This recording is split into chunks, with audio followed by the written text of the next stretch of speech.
Let's all go to the lobby. Let's all go to the lobby. I know. Yeah.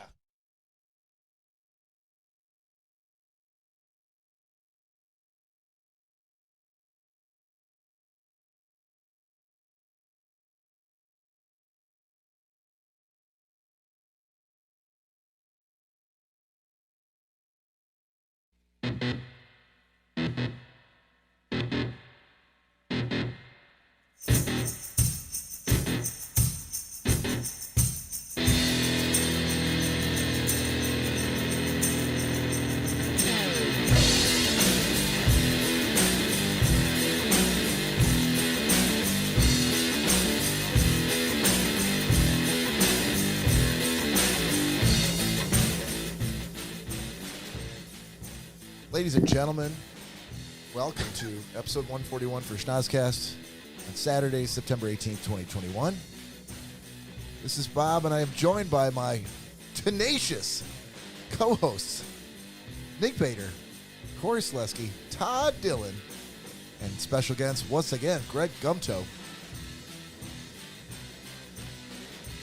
We're so happy to have you here and for us to actually be live. Yeah, sorry about that. My bad. Oh, that took some work. I liked it. Nick was a big fan of that. I was. He requested that we do that, have that on hand and ready to go. Mm-hmm. King Dome. Did he ask you to give that? No, he did not. I did that myself. Oh, he's muted, dude. No, he's not. Oh, no. Well, he looks like he's talking. Todd, we can't hear you, buddy. Bill Valentine's nickname, so you should probably give it back to him. Oh, okay. That's the entire reason, because after I did that video... I'm simply the king. Right. Oh. Yeah. Yeah, That is true. After I did that tribute video for Phil, Yeah. I figured I'd throw that up there, and this is the first time he's noticed it. Did you do a tribute video for Norm Macdonald? Oh, rest in peace, Norm Macdonald, one of the greats. Don't pour anything out on my floor. Too late. Yeah, say my bad. Corey, you know what's I'll clean that up. You know what's funny is I just watched his stand-up last night again. Did you really? The one we did. I started watching it, and for the first 20 minutes, I completely forgot. But he talked about how he was terrified of dying. Yeah. Yeah. Yeah. That was like 10 years ago. Yeah. Yeah. Well, I mean, also remember, too, that was, he talked a lot about that of dying of cancer. Mm-hmm. I was listening to, I had to ride out to across Michigan this weekend, and I listened to Mark Maron's WTF podcast from 2011, where he interviewed Norm, and Norm talked about his fear of dying. He was trying to get over it 10 years ago. Oh, at least he... Hope it wasn't bowel cancer. That's exactly what I was going to ask you. No, that's what it was. He had bowel cancer? Oh, no, that's what he was afraid of. Yeah, that was in his bit about his Uncle Bert, dying from bowel cancer. It's also the punchline for any time he has to reference cancer. He bowel uses cancer. Bowel cancer. Yeah, which is the funniest of all the cancers, probably. Yeah, he's like come across someone who has bowel cancer. He's like, they found my Uncle Bert and he had died. And they found him on the floor and they said, well, at least he went peacefully. And he's like, well, the way I see it, I don't know. An hour ago, Uncle Bert was lying in bed, super comfortable, and the next minute he was on the floor dead. And I don't know about you, but I don't know how peaceful it could get because, like, I wake up if my cat walks across my belly. So I'm no doctor, but he's like, I don't know if you just don't feel that.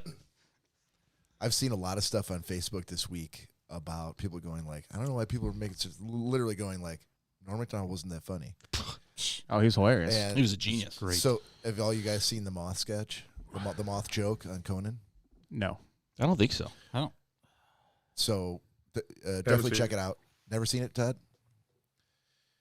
Definitely check it out. You can find it on YouTube. Norm Macdonald moth joke on Conan. Conan was supposed to be a guest, or he was supposed to get a guest on the Conan show, and he did a segment, and then somebody had canceled at the last minute, and the producer's like, Norm, we need you to stick around. And he didn't have anything else to do. And they're like, he's like, okay, what do you need me to come up with, like some like, minute and a half bid? And they're like, no, you need to fill 7 minutes. And he had nothing to talk about. And so he decided to go back to a joke that his dad used to tell, but he's like, well, I'm just going to make this last 7 minutes. And it was utterly genius what he did, and definitely go check it out on YouTube. Moth joke, Norm Macdonald on Conan. What we'll do is after the podcast, we'll watch it upstairs. We'll turn Awesome. Okay, so housekeeping. If you're new to the podcast, thanks for joining us. Please be sure to join us here every weekend at this time. You can find us on social media and stream us on iTunes, Podbean, Spotify, Stitcher, Pandora, and anywhere else you can get a podcast. You can also find us out on the internet, on Instagram, on Facebook, and on YouTube at Schnozcast. You can also email us at schnozcast@gmail.com, or you can call or text us at 618-SHOCKER. The Shocker Line. Always open, never used. It's used sometimes by spam. I get a lot of things. I get a lot of like missed calls and voicemails, and it'll do like the text to speech, and all the text to speech can pick up is goodbye. So I'm like, yeah, that's probably a spam call. Yeah, so we got a lot of things to get through tonight. We're going to go through a little bit of booze news, Funko This, 90-second sports, and we're going to do, I think, a lightning round, and then end it off in the second half with Gentleman's Agreement and Pick of the Week. But in the meantime, I wanted to share with you fellas. I had to go out to see family this weekend on the other side of the state. And while I was there, got to spend some time with my nephew, who is a freshman at a certain university, which I shall not name. And it was just me and my nephew and my youngest sister spending time last night. And he was he was bitching about the fact that he'd been to one party since he started, living in the dorm freshman year, and it was okay. So it was midnight, and I looked at my sister and I'm like, what we need to do? And she's like, liquor store. Absolutely. So we all went, got a pint of Jameson, pint of Fireball, fifth of vodka, 12 beers. Came back. I offered him the first shot, and gave him a beer. He didn't really want the beer. He was drinking Powerade, but he had one beer. And then from that point forward, he kept walking out to the kitchen on his own, and he would do a pull on the Jameson, and then come back, and 10 minutes later come back, do a pull on the Fireball, and then 10 minutes later come back, do another pull on the Jameson. Oh boy. Ooh. And he would sit down. We were having a great time. We were listening to music, and we were telling jokes, and I haven't sat down and partied with my sister in years and years. And she's pretty fucking funny. We were just laughing our ass off. And he kept insisting. He's like, I think I'm drunk. And I'm like, no, you're not even slurring. I think I have some experience in this. I said, between your aunt and your uncle, there's almost 100 years of experience here. You're a freshman, who hasn't even been there for a month yet. So I think I would know. So he continued to, have a shot here and there. And I stepped out for a smoke. And when I came back, it hit him, and he was fucked. He was fucked. It was just the three of us in an empty apartment with just a couple air mattresses. And I got 4 minutes of the greatest video that I shared with both my sisters of him trying to eat a piece of pizza. It was sublime, magical. And then he decided he needed to go to the bathroom. And after a couple minutes, he didn't come back. So I knocked on the door. I'm like, hey, buddy, what's going on?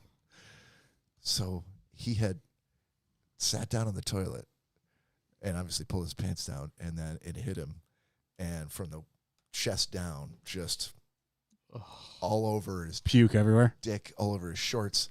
There were bags of It's concerning that you saw puke all over his dick, but there were bags of new towels in the bathroom. He puked all over those, the wall, the shower, The heart wants what it wants.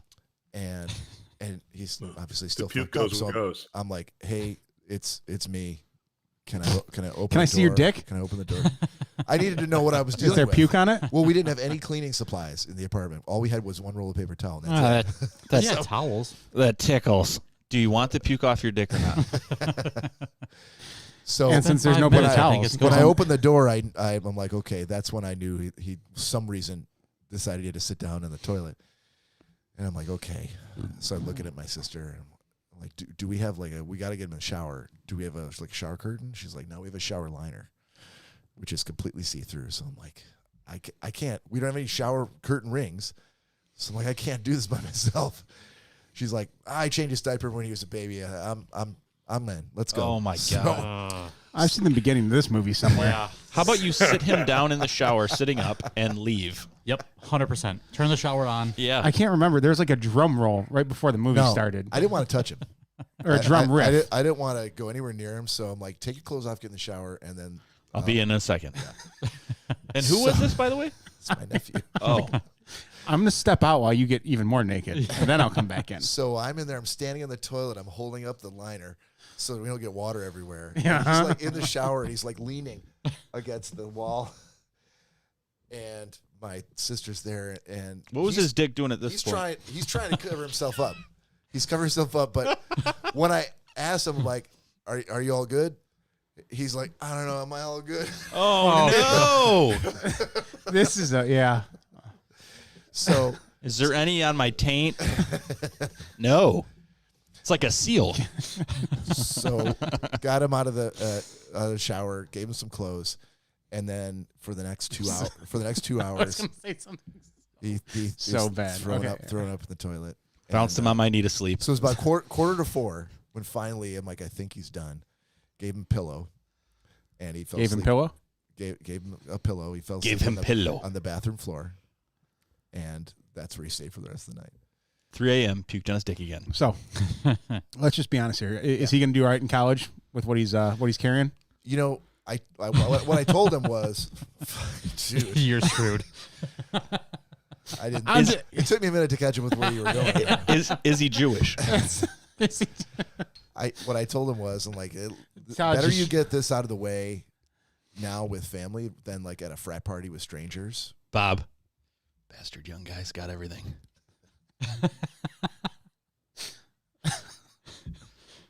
My sister's got the best genes. Anyways, enough about your nephew's dick. Sorry, buddy.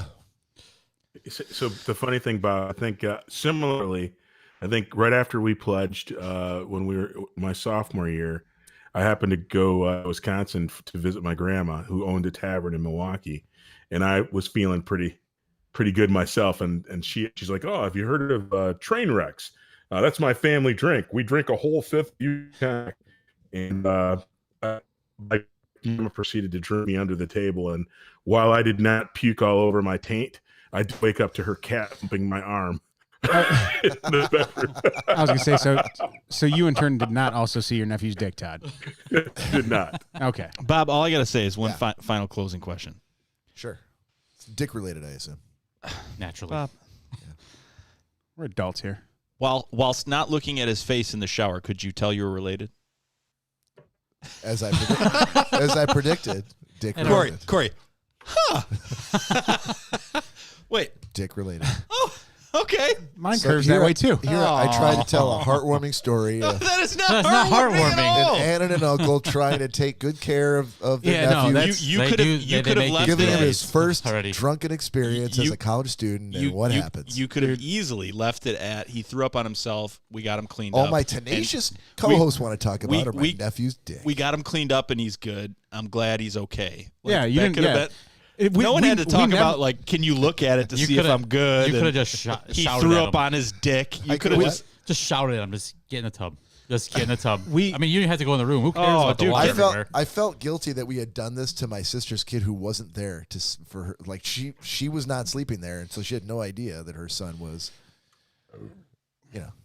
And in our defense, sitting there with puke all over his balls. it didn't. Okay. See, it did Goes- not. It didn't take that. Always turn. goes right to the genitalia. Yeah. It didn't take that turn until you mentioned him puking on his own dick. Yeah, you could have just said on himself. Right. Had you just said that he was sitting on the toilet and puked, I guarantee you, It's just a word, Cory. me personally. But you seized on me it. personally. You Oh, of course seized I on did. it. Yeah, Dude, but who wouldn't? I didn't make you seize on it. Bob, You did by saying that. No. Ipso facto. No. imagine if Gina came over This is here. a comedy podcast. Imagine Corey. if Gina came you over here. don't think I knew what I was doing when I?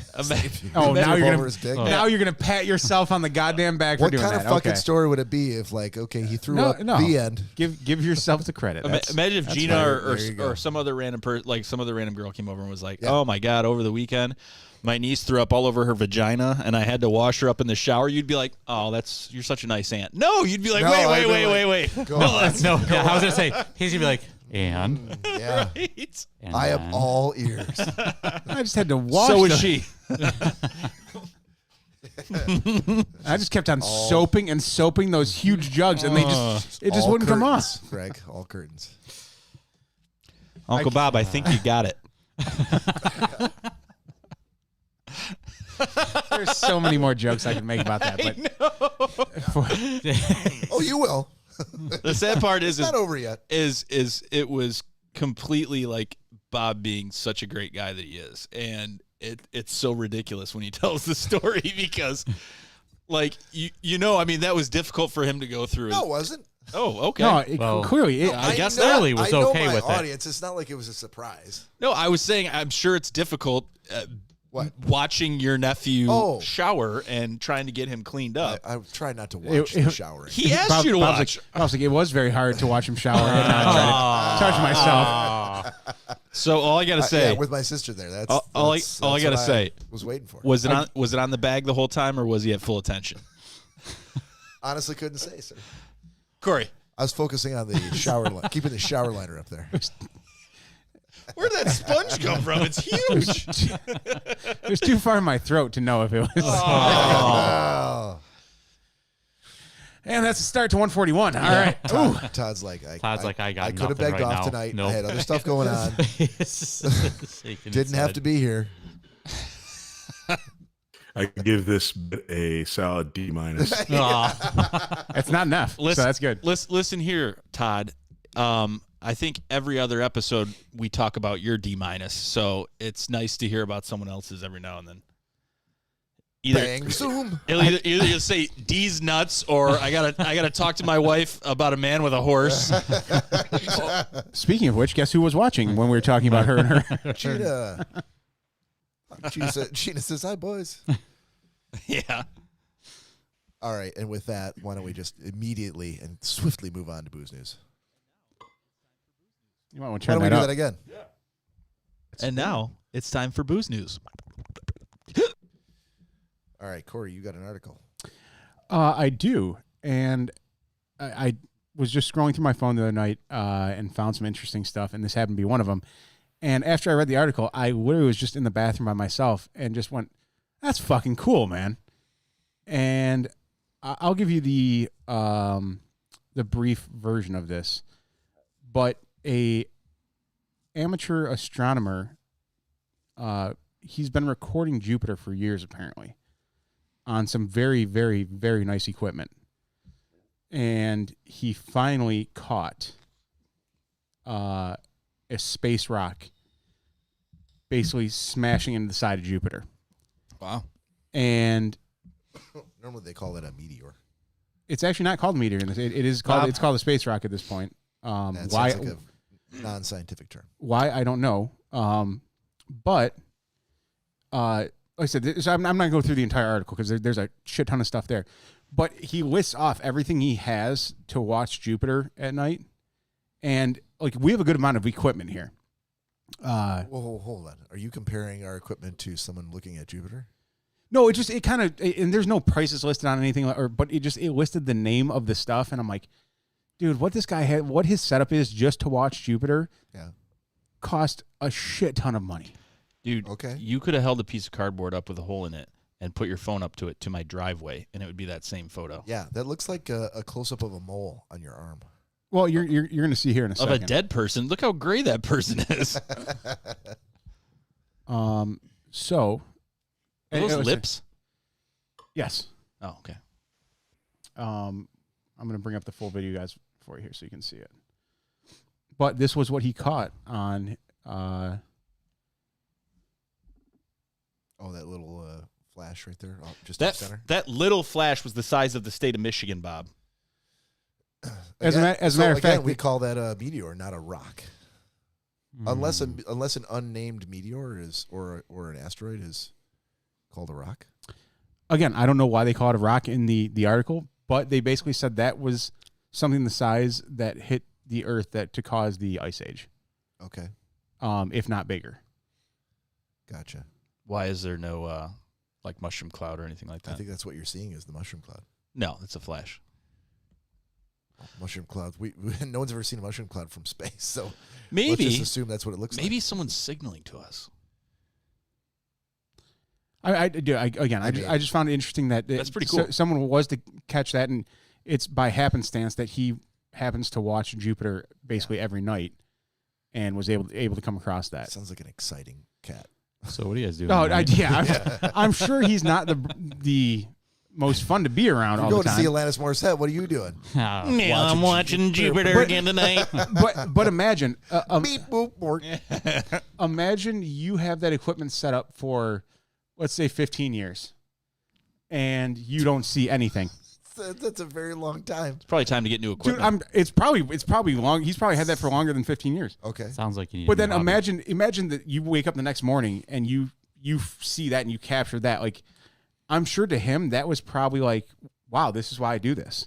Like, this is what I was looking for this entire time, and it validates everything that he's been doing to himself. But it's also I'm sure there's a community out there that was like, yeah, that's fucking beyond crazy. The sad part about that whole thing, Cory, is I imagine the dudes who walk the beach with metal finders. Every 15 years, they find some wedding ring, and that's like the Yeah, no, It's like the Holy Grail. moment. I can kind of see your comparison, Todd, but at the same, at the a different turnaround. I mean, that you're talking about space and stuff that other people can't explore or see, even to that extent. So I get the comparison, but I think that's again, maybe that's just the nerd in me and the geek in me coming out, but I thought that was pretty fucking cool. I'd much rather find a wedding ring in the sand and watch that. I'm just saying. I mean, I'm not saying it's not cool. I think it's pretty cool. That's to see. also a very specific. However, I would much rather example. find that ring on the beach. Did I miss something? Why did you go with the wedding ring in the sand? Because Todd just talked about it. Why? What? Oh, okay. Yeah. I'm just making a comparison between the two. Just All saying. right. Sorry, Todd. Cory, I've got a quick one to piggytail off of the one that you had. So tell me if you fellas be interested in this one. Mm-hmm. Taco Bell is wanting to sell you a 30-day taco subscription. Have you heard about this? No. No. Yes. In Tucson, Arizona, there's about 20 participating Taco Bells that are offering customers a deal where they could pay between $5 and $10 a month for what they're calling a Taco Lovers Pass, which gives you one taco a day for 30 days, and it's based on an app that you can do. So it's kind of like Netflix. So you get one taco A day. one. Yeah. I'm out. Why are you out? For 5 days, you subscribe, you get one taco a day for a month. Yeah. Yep. Why? Why tease yourself like that? You can get more food. You just have to pay Yeah. for it. Yeah, Right. well, So every time you go to but Taco Bell, even if you don't go every day of the month, you always get a free taco. How much is a taco? I've not been to Taco Bell in forever. I don't think I've ever ordered just a taco. $1.09. I know you kids like tacos. No, dude, that's a terrible one taco. How much is it? It's $5 you get a taco. You tell That's me $30 and that's $25 savings. That's actually a really good deal. You're not looking at the Thanks, long Greg. term. Greg's the best. I'm not looking at the one because I'm not going to Taco Bell every day, like you Well, said. me neither. I haven't been to. Yeah. Like if it was at every Saturday you get 10 tacos. All right, I'll sign up. That's But there very, are people very that low. go there 2, 3, 4 days a week. So That's true, but then they're Yeah. also trying to get, and I believe that there are these people out there who don't ever go to Taco Bell. They're trying to rope in those people. Bastards. That's still a terrible. I don't see. I mean, if would you knew were gonna get a drive free by? taco- Would you drive by a Taco Bell to get free tacos? If though? if you drove you by, had it, like, if you drove by, if you're like, driving "Ugh." by and you're like, well, I got a free taco coming every day. I haven't got my free taco yet today. I'm not stopping and waiting in line for one taco. I get it. I see what you said. They're gonna make. I'm not gonna just want the one taco. I'm gonna order other stuff. But me personally, I'm not Then you going eat to Taco stop. Bell every day. Yeah. Well, that's what I'm saying. I'm not going to stop at Taco Bell just to get Oh, I'm not my either. one I taco totally agree and with other you. I'm stuff. Yeah, definitely not there's going no there. way that's happening. So they've lost me at that point. Dude, especially, have you seen the lines at Taco Bell? It's insane. Are they open on the inside yet? I have no idea, to be honest with you. Drive through only still. Probably. Clarifying question. Yeah. Can you stack your taco day? So let's say you go the first 7 days of the month. So then you roll in there to get 7 free tacos? They do not say. See, now that's something I'd be more in. Like, if every Saturday they're like, yeah, you can. Well, if pull you up. got 30 free tacos a month, everybody just wait till the end of the month. Yeah, I need 30 tacos for $5. Yes. I would actually, I don't eat Taco Bell, but I would do that merely because it's only $5. Like, hey, everybody give me $1. I'll give you guys some tacos. We do it every Saturday. Yeah. And bring in, Every Saturday, someone would bring in 7 tacos. 7 tacos for the podcast. That's what I'm saying. I'd stop. That'd and be get- worth $5. Greg only eats grass and cabbage. With what's pizza point. seasoning. I don't know about you guys, but I don't eat Taco Bell. I mean, I if you're like, hey, I'm going to Taco Bell, I'm like, well, I'll have Do I have something. any kale in my beard? Do I? Like, Yeah. Well, if you're local Another- to the Tucson, Arizona area, they offer a soft taco, a spicy potato soft taco, crunchy tacos, and their Doritos tacos in the subscription. So, Ooh, Doritos Locos are good. yeah, I still have not had one yet. I haven't either. Jack eats them all the time. That's all he gets when he goes. I can tell. And is it Supreme or the Red Looking Dog? kind of orange, Yeah. like he should run for president. Hey, oh, boom, boom. And that's Hey, the Bob. extent of our political commentary Yes. on this podcast. Yes, sir. Is it a taco or Taco Supreme? I just read off to you the tacos you can get in that subscription, and none of them are the Taco Supreme. Well, then I don't like this whole deal. Then you're out. Todd's like, I'm I'm with done. you. I don't ever get any tacos I get. They're always Supreme. I get cheesy gordita crunches if I do go. So it's like, Do you understand? Like, Support it's something ridiculous. Like, I forget. It's like 50 cents or $1 or something, or $1.20 or something like that to add sour cream to your order. I'm like, dude, I can fucking put sour cream on at home. you can also cook the food at home. Yeah, Although I I don't was gonna think you say, could right. make tacos for as cheap as they do. Oh, I know. Mass Yeah, production. and if you drive all the way home, then the tacos are all wet at the bottom. They all fall apart anyway. No, not here. I've got Taco Bell like right around the corner. I literally have one right down the street from my Yeah. house. But see, most people do, right? And the one that's on Telegraph, guess what's right across the street from it? Trailer Park. Thank Oh, you, sir. I wasn't going to go there, but okay. So they know their audience? Is that what you're trying to say? it would be worth it to them, I think, to be able to walk across the street and get a free taco every day. What Bob's really trying to say is he doesn't go to any establishments with a trailer park across the street. It's not true. He goes wherever anyone drives him. Yeah, that's very true. Gas station? No! No, go! I want to go home! Why are you stopping? This was not part of the bargain. Bargain my ass. He's like a dog going to the vet.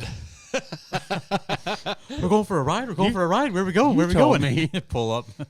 Told me we were going to the park. This isn't the way to the park. Cory, guess what time it is? Fucko this.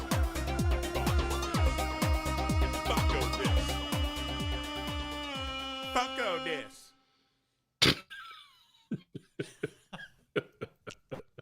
It's gotten a little better. That's funny. Yeah, it's funny. It's almost funnier the less impressed he is by his own singing. We're getting there, slowly but surely. It's enough already, Todd. So this week's Funko This was picked up today, actually, and is the second to last I need to complete the Happy Gilmore collection. And today's was Chubbs with the wooden hand. Nice. Isn't that the name of your dog? Nice. It's Callie's dog. Yeah, I was quite happy to come across him at. We actually stopped at 9 Planets right down the street from your house here, buddy. Isn't that the nickname for Bob's nephew? Chubbs. It is now. You son of a bitch. So when you say things like this, like This is the last one to complete my. No, second to last. Okay, so you're not even close to. Okay, but when you say that, it's very misleading because we all go like, "Oh, thank God, he's only got one more to buy." Oh God. But this is only one of like A collection of many. a group of many collections. Like Yes, yeah. the amount of collections that you could do, like the Happy Gilmore collection, the fucking Parks and Rec collection. I feel like there's probably 12 or 1,300 collections. And so it's very misleading when you're like, the audience is like, oh God, maybe next week he'll close it out. Like, no, Well, okay. no, they'll never get to the end. In my defense on this one, the Happy Gilmore, they're not coming out with nearly as frequently as like The Office or Star Wars or any Right. any up and coming stuff. Happy Gilmore's pretty much done. Until they do Happy Gilmore 2. That's not gonna happen. I would You don't think Adam Sandler's given any thought to a Happy Oh, Gilmore I'm 2? sure he's given a thought to Yeah. everything. I'm sure he has, but he realizes it's not a good idea. Why? Yeah, there's no Bob Barker. There's always another Bob Barker, dude. Dude, just think, like, is the goal or the next logical step, like, later in life, like in your golden twilight years, when you're retired, like, and you have all these, you have the collections for all like the different movies and things like that. You have all the characters from that they make of each movie. Like, are you going to like make dioramas for them and like put them like a little golf course and put all the Happy I Gilmore, should. a little friend set, That's actually not a bad The idea. Office. I mean, that would be like, okay, well, I don't have any more to collect, so like almost like really like eccentric rich guys put on like the little monocular or whatever and get tweezers. Monocle. Yeah, and make well, is it a monocle for just seeing? I mean, what's the like monocle scope like that they use for really small items? Like a jeweler's loop? Yeah. Kind of something like that. And they work on like the Battle of 1812 and like hand paint everything. You know, like I could see you like setting stuff like that up. Like, yeah, this is the set of The Office. That's actually that would be pretty cool. That's Pam's desk. It took me a while. 6 weeks right there. Look at the little candy jar. Every little jelly bean hand painted. Yeah. But I will say this week's Funko This does come with a bonus. I have received flack from you guys several times now about the pictures I take to catalog my Funkos. And you always question the desk and my computer monitor that's in the background. Mm-hmm. So today when I took the picture of Chubbs, I decided I would also Oh my God, that's disturbing. show you that is in fact my desk, and that's where I take the pictures. Is that That's not his hand. is that a Wu-Tang? That's someone else's hand he photoshopped. It looks like he's superimposed. Yeah. What kind I of don't gang buy sign it. is that? I don't buy it. I don't know what else to do. Looks like it was taken on a Nokia. Oh, Nice try, Nick. Nokias didn't have camera phones. so there you guys go. Very nice. Todd, what are you drinking tonight? I am drinking New Belgium Atomic Pumpkin is my beer, and I have a little Crown Apple for my shot. All right. You ready to do a shot of that Crown Apple? I am ready. All right. Corey, you got one? Yep. All right. If you are new to the podcast, this is something that we just do every now and again, and we're taking a shot. So why don't you one with us? Cheers. Salute. Oh, no, I do not have one. Go ahead. You didn't pour them? I offered Greg. Oh, He said okay. no. Corey didn't Corey's want- got his own. Oh, okay. In the freezer. Oh no. I didn't see it in there. Yeah, it's You a have little, like a little bag bottle. of Little stuff. bottle. Didn't see it. I'll grab it. Hold on. He's trying to avoid having to get up again. Too much work. Son of a bitch. Every time. I think Why'd the you touch cable's that? loose.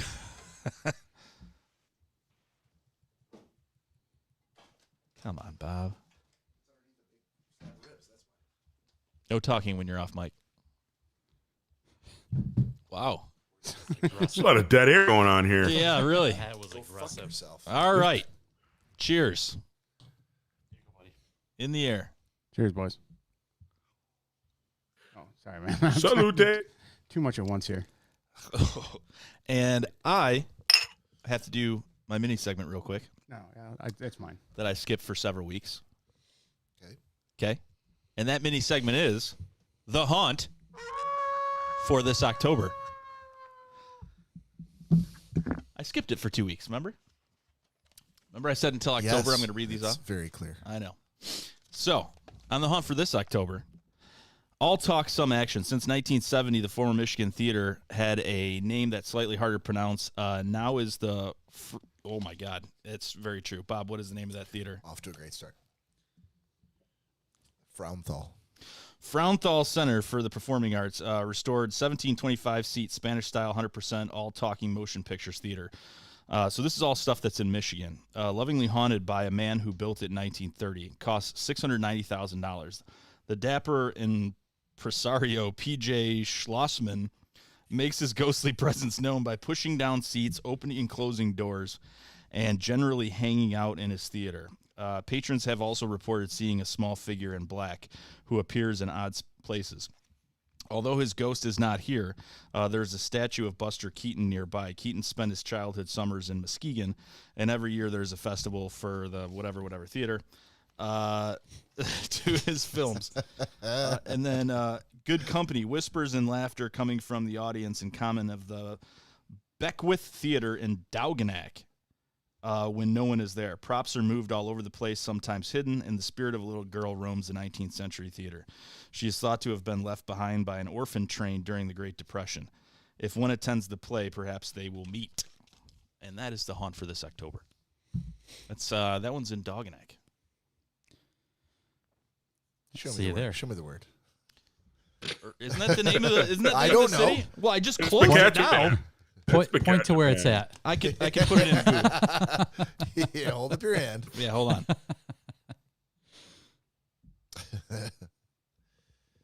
Todd, you got a 90-second sports for us? Well, I guess I better come up with one, huh? Oh, I'm ready. No. Oh, no. You are ready? I'm ready. Dawajiak. Sure. Yep. Mystery solved. Southwestern Michigan. And we see him heading in that direction. The 20. He's going for 40. And it's 90 seconds forward. All right. 90-second sports brought to you by Todd Dillon and this great 90-second timer. Mr. TD. Remember, Yes, sir. no sweet. And no at the end of the day. And All 90, right. I got to keep you on your toes, shake things up a little bit. And 90-second sports starts now. Great. To get started, this is actually going to be a serious 90-second sports. I was embarrassed to know that I had not heard the name Candace Parker before.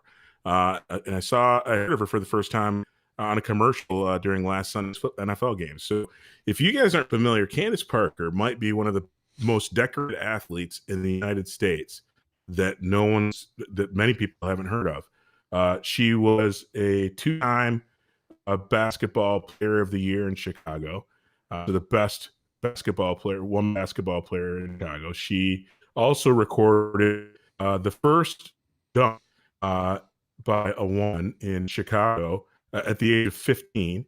And she's not like 6'8". She's a 6'4" forward, but she dunked during competition. She also dunked during the tournament. She got to college. She went to University of Tennessee, where she won 2 national titles, was an All-American all 4 years, was the #1 draft pick at the WNBA, has won 2 championships there, has been a 6-time All-Star, and in 2020, last year, she was the Defensive Player of the Year, and still averages more than 20 points a game.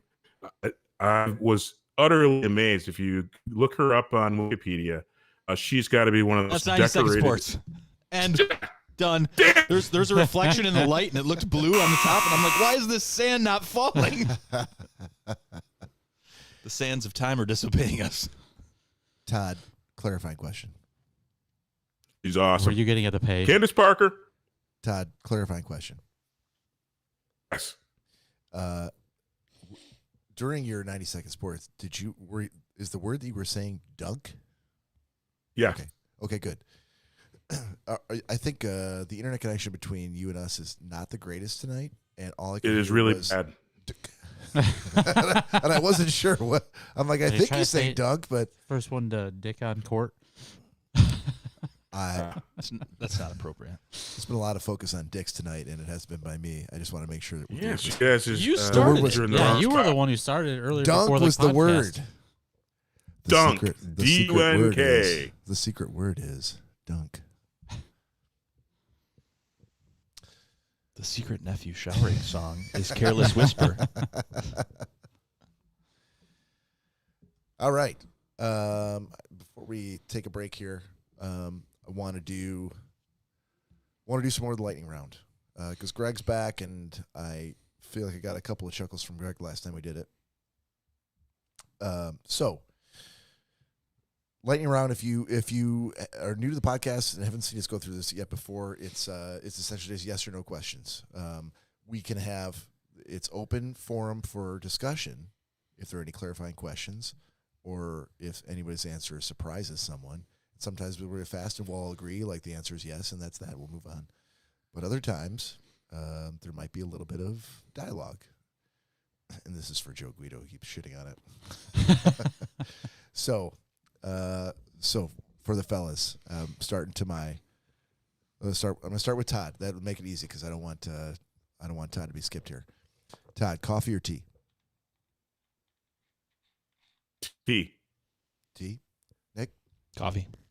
Corey, Neither. coffee or tea? Coffee. God damn it. Dude, like you've never had like I have. Lipton iced tea or something. Like you No. would drink that well before you would drink a cup What are of you coffee. talking about? Like No, hot it's- tea it's or actually- like no, it's Lipton actually- iced tea? Actually, funny. Bob and I were talking about that a couple nights ago.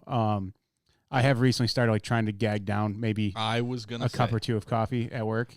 I was literally thinking like I could see Corey like coming into his own and starting to drink coffee. I could easily see that. I've been trying. It's not pleasant, but with enough milk and a couple pinches of sugar, it's Yeah, done all right. Give me a break. I've never But really. clarifying I've never- question. Yeah. Why does Cory keep trying to take up bad habits of things that aren't good for him? He was a chewer, so he's like, "Oh, I'm gonna stop chewing and start vaping because that's good for me." And now he's like, "I hate coffee and tea, and caffeine's not good for you either, but I'm gonna choke it down until I'm addicted to it." Because he finds like any kind of fix, and he's like, this is something I should be doing. He wants all the stimulants he can get. That is true. He does accumulate bad habits like people collect action figures He's like, for yeah, the Star Wars universe. yeah, hold on a second, cigars. Hey, oh, okay. So if you accidentally breathe them in, you throw up? Okay. Yeah, that sounds great. Chew? Yeah, I'm going to stop Yeah, chewing well, and I'll Can vape. you chew and smoke a cigar? Is that possible? at the No, same God, time? I would no. Yeah. I would I'm never. going to stop chewing and I'm going to vape. You know what? Yeah, and then he's chase I- dragon. I start vaping a lot. Chasing the dragon. I start vaping a lot and I still want to chew. So now I'm going to chew and vape. And maybe I'll drink some coffee and some booze and beer. Todd, thank you. I think we just got the title for the episode. Exactly. I'm like, that's what's next. I'm gonna chase the dragon. Greg, coffee or tea? Are we talking about like Lipton iced tea or hot However you tea? interpret. Coffee or tea? However you interpret. Well, I'll go Lipton tea. Otherwise, neither.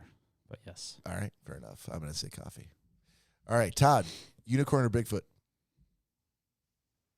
Bigfoot. I'm in the Pacific Northwest, brother. I see him every week. Doesn't mean that I assume that you're a Bigfoot guy. Because if I did, you'd be like, why would you assume that? I love unicorns, brother.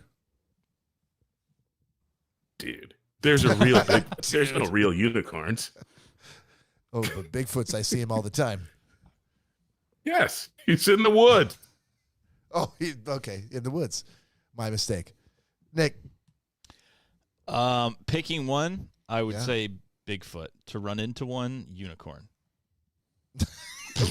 well, hold on, because you think you could like Because it's mount just, astride the unicorn and then ride no, away? because I feel like a unicorn is just a fucking horse with a horn, and Bigfoot would probably like chase me and fucking try and eat me.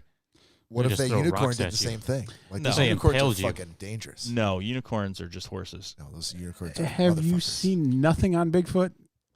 Clearly, he's not running and chasing after people and eating them. Well, guess what? He's- You probably wouldn't hear from those people, would you?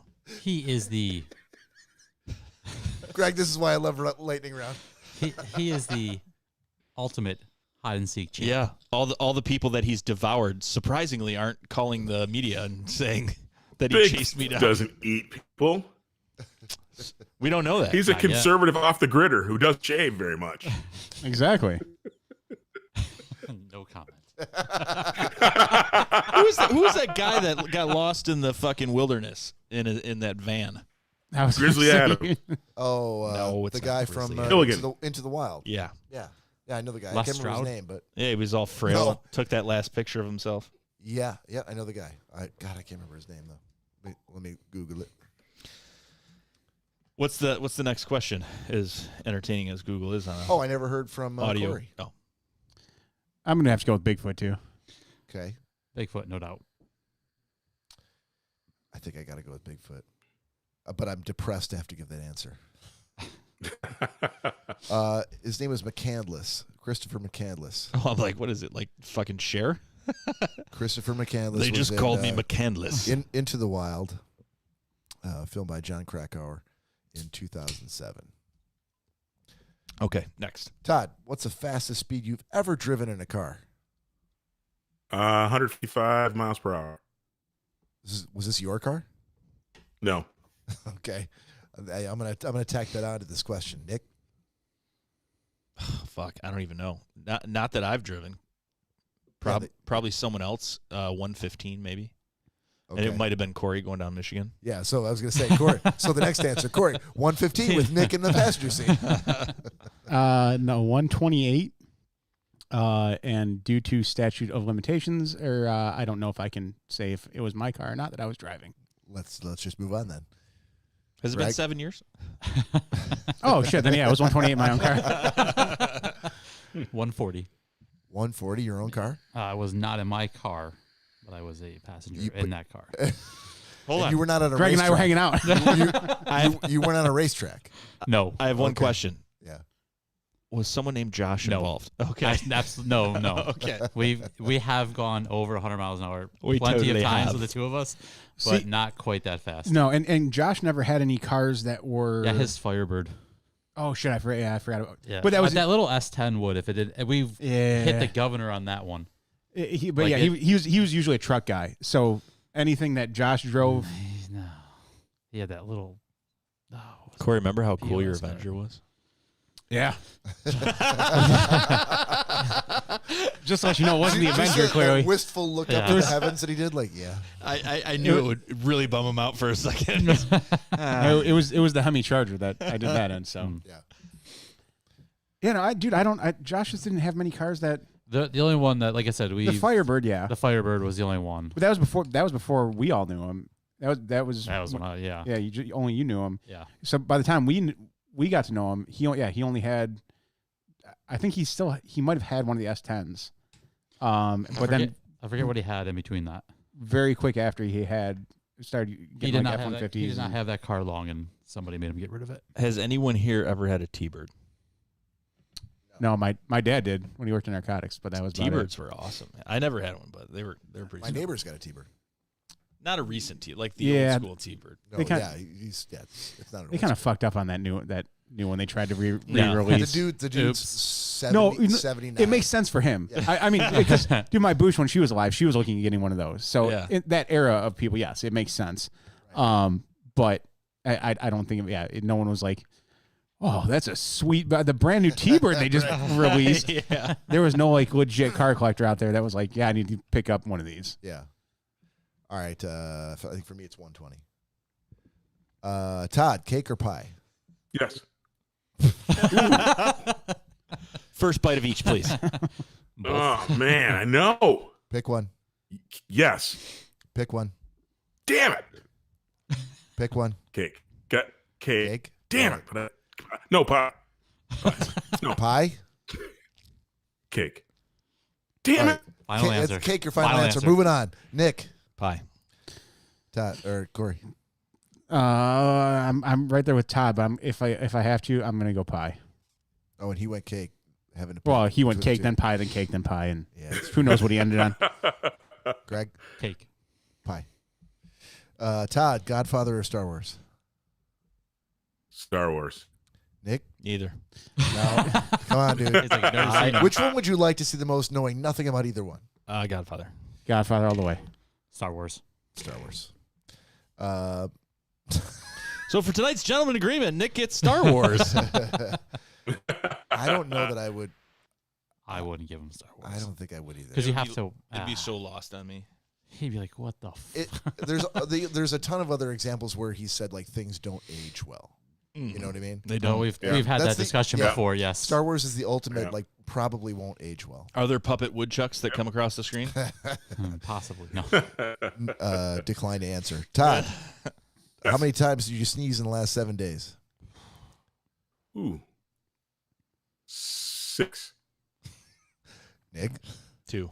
Corey, 37. Cory sneezes a lot. that's yeah. It's Dude, once I hit that first one, I have at least another Are you 6. so? Are you? This is another like great follow-up question. When you have to sneeze, how many sneezes do you normally do in a row? Joe had it pinned down to a science of 6 to 7 at one point. I've From you? yeah. Okay. I've cut down now to Cory's usually 5. I've been doing like 3 or 4 lately. It's funny because Is this your decision to cut that down? I thought it was like an involuntary thing. Well, because anytime I'd start sneezing around Joe, he's like, oh, there's 6 more, Yeah. and in my head I'm like, no, there's not. He's not going to be right, and I end up and I'm like, God damn it, he was right. So it's kind of become a conscious thing to me. It'll be like, yeah, I need to just chill out after 3 sneezes. I need to chill out. After Corey's 3. self-conscious, going, Okay. Oh yeah, most definitely. Greg "I'm gonna say more than 25." sneezes in the Yes. last week. Oh, at least. Just because I work with our wheels going. Yeah. At work, all the dust gets kicked up, and Yeah. it's like one after another. Right. So Cory's family has a history of heart issues, and that's actually not the greatest because when you sneeze, it says the interthoracic pressure in your body momentarily increases. This is going to decrease the blood flow back to the heart. The heart compensates for this by changing its regular heartbeat momentarily to adjust. However, the electrical activity of the heart doesn't stop, but it can't be that great. So 15 sneezes. That's why I've been cutting back. I've got good news and bad news. The good news is, what kind of a friend Yes, Dr. Bob. do you have that would look that up out of concern for you Yeah. and your overall health, given the number of sneezes that you have? You're a lucky man. The bad news is, you motherfucker, you're trying to make us look bad. Me and Greg and Todd, Just saying. you're Mine's a better due friend. to dust. I hate you. Yeah, well. Just wanted to say that. I just assume that from everyone, and that way my expectations can always go up. There you go. So- I'm gonna say 4 sneezes. Wow, you sneezy Very specific. motherfuckers. Todd, do you like the word Yes. dapper? Love it. Nick, The word, I'm sorry, you both were talking at the same time. dapper. The word dapper. Oh, I love it. Corey, Yeah, I don't see why not. Depending on the context, yeah. go on. Look at this dapper penis. Go on. That's what I was going at. Okay. I don't like that. I don't Or, like or that at all. if it's like someone from the Bronx and like, you got to change this baby's dapper. Would you ever call a vagina dapper? No. No. Look No. at that dapper vagina. It's a good way And not look to at get you, that and vagina. look at you not touching it.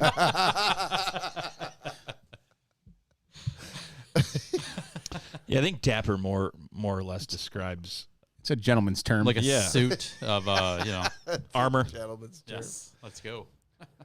And Todd, to close it out, big dogs or small dogs? So dork is a whale's penis. So you just said big dork. Big, Nick. Big dog or small dog? Yeah. Why are you saying things that I don't want any of? You just gotta pick neither. one. But it would be a big dog.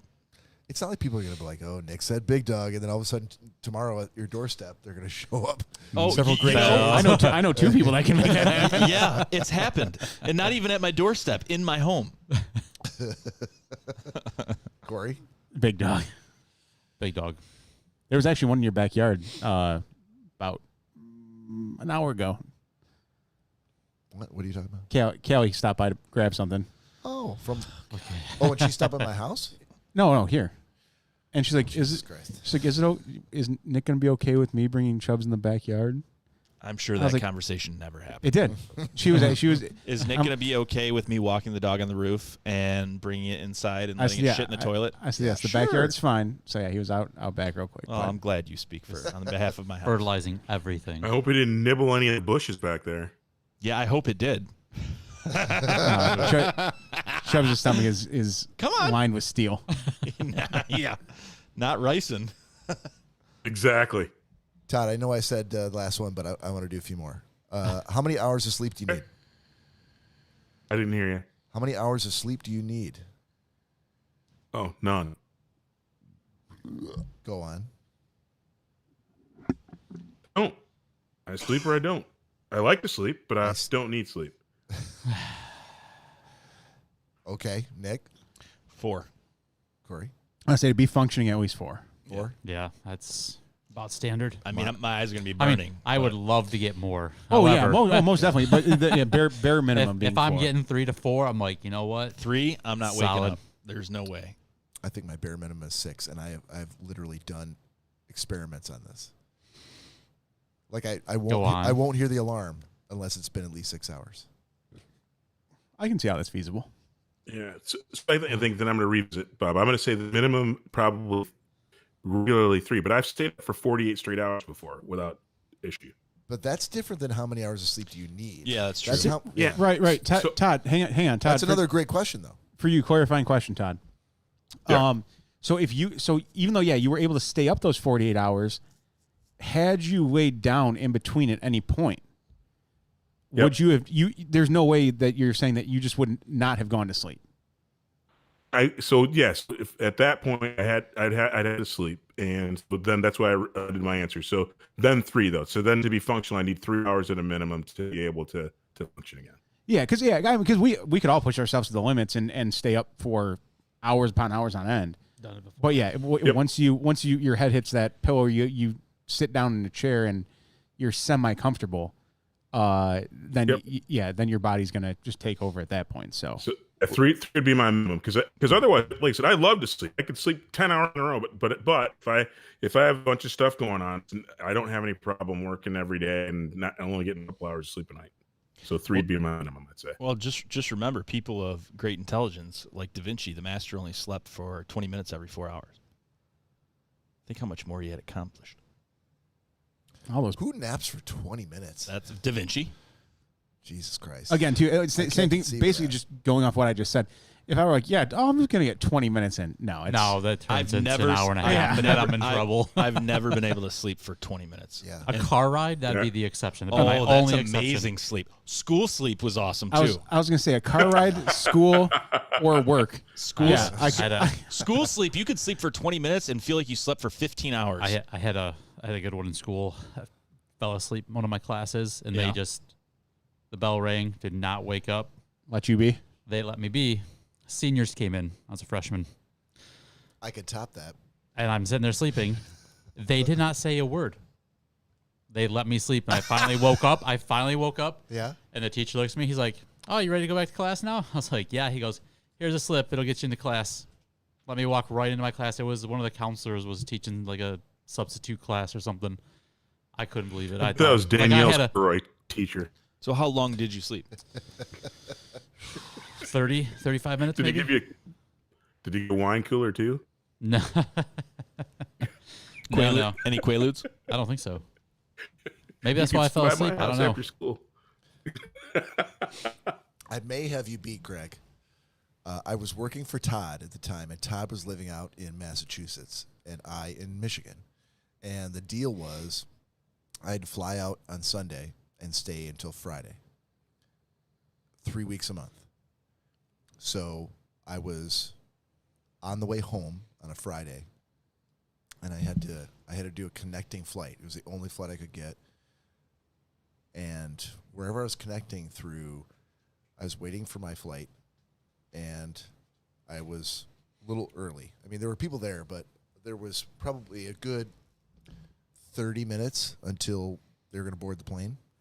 And so I had my bags, and I was sitting there with the rest of the people waiting for the plane, and I nodded off in my chair. And when I woke up, everyone was gone. Not just the people, the gate agent. There was nobody in the hallway. It was me. They boarded the plane. They may have tried to wake me up, but I feel like they didn't. Called me. I didn't respond. They saw one guy out there sleeping. They were like, fuck that dude. And then they walked away, closed the gate, and I woke up. I think I probably slept for over an hour. And I had to rent a car to drive the rest of the way home because I couldn't get on the flight. That's awesome. Working for Todd Dillon, that's what happens. Todd, question: are women complicated? And think about that, Yes. because Mary may be listening to this podcast. Yes. Okay. Yes. It's a yes or no question. You don't have to elaborate. Yes. And if she gives you any shit, just say, I only said yes. I didn't say how complicated. Yes. Nick. I'm going to say yes with explanation. Any guy that were to say no is lying. Interesting. Yep. Okay. Yes. Yes.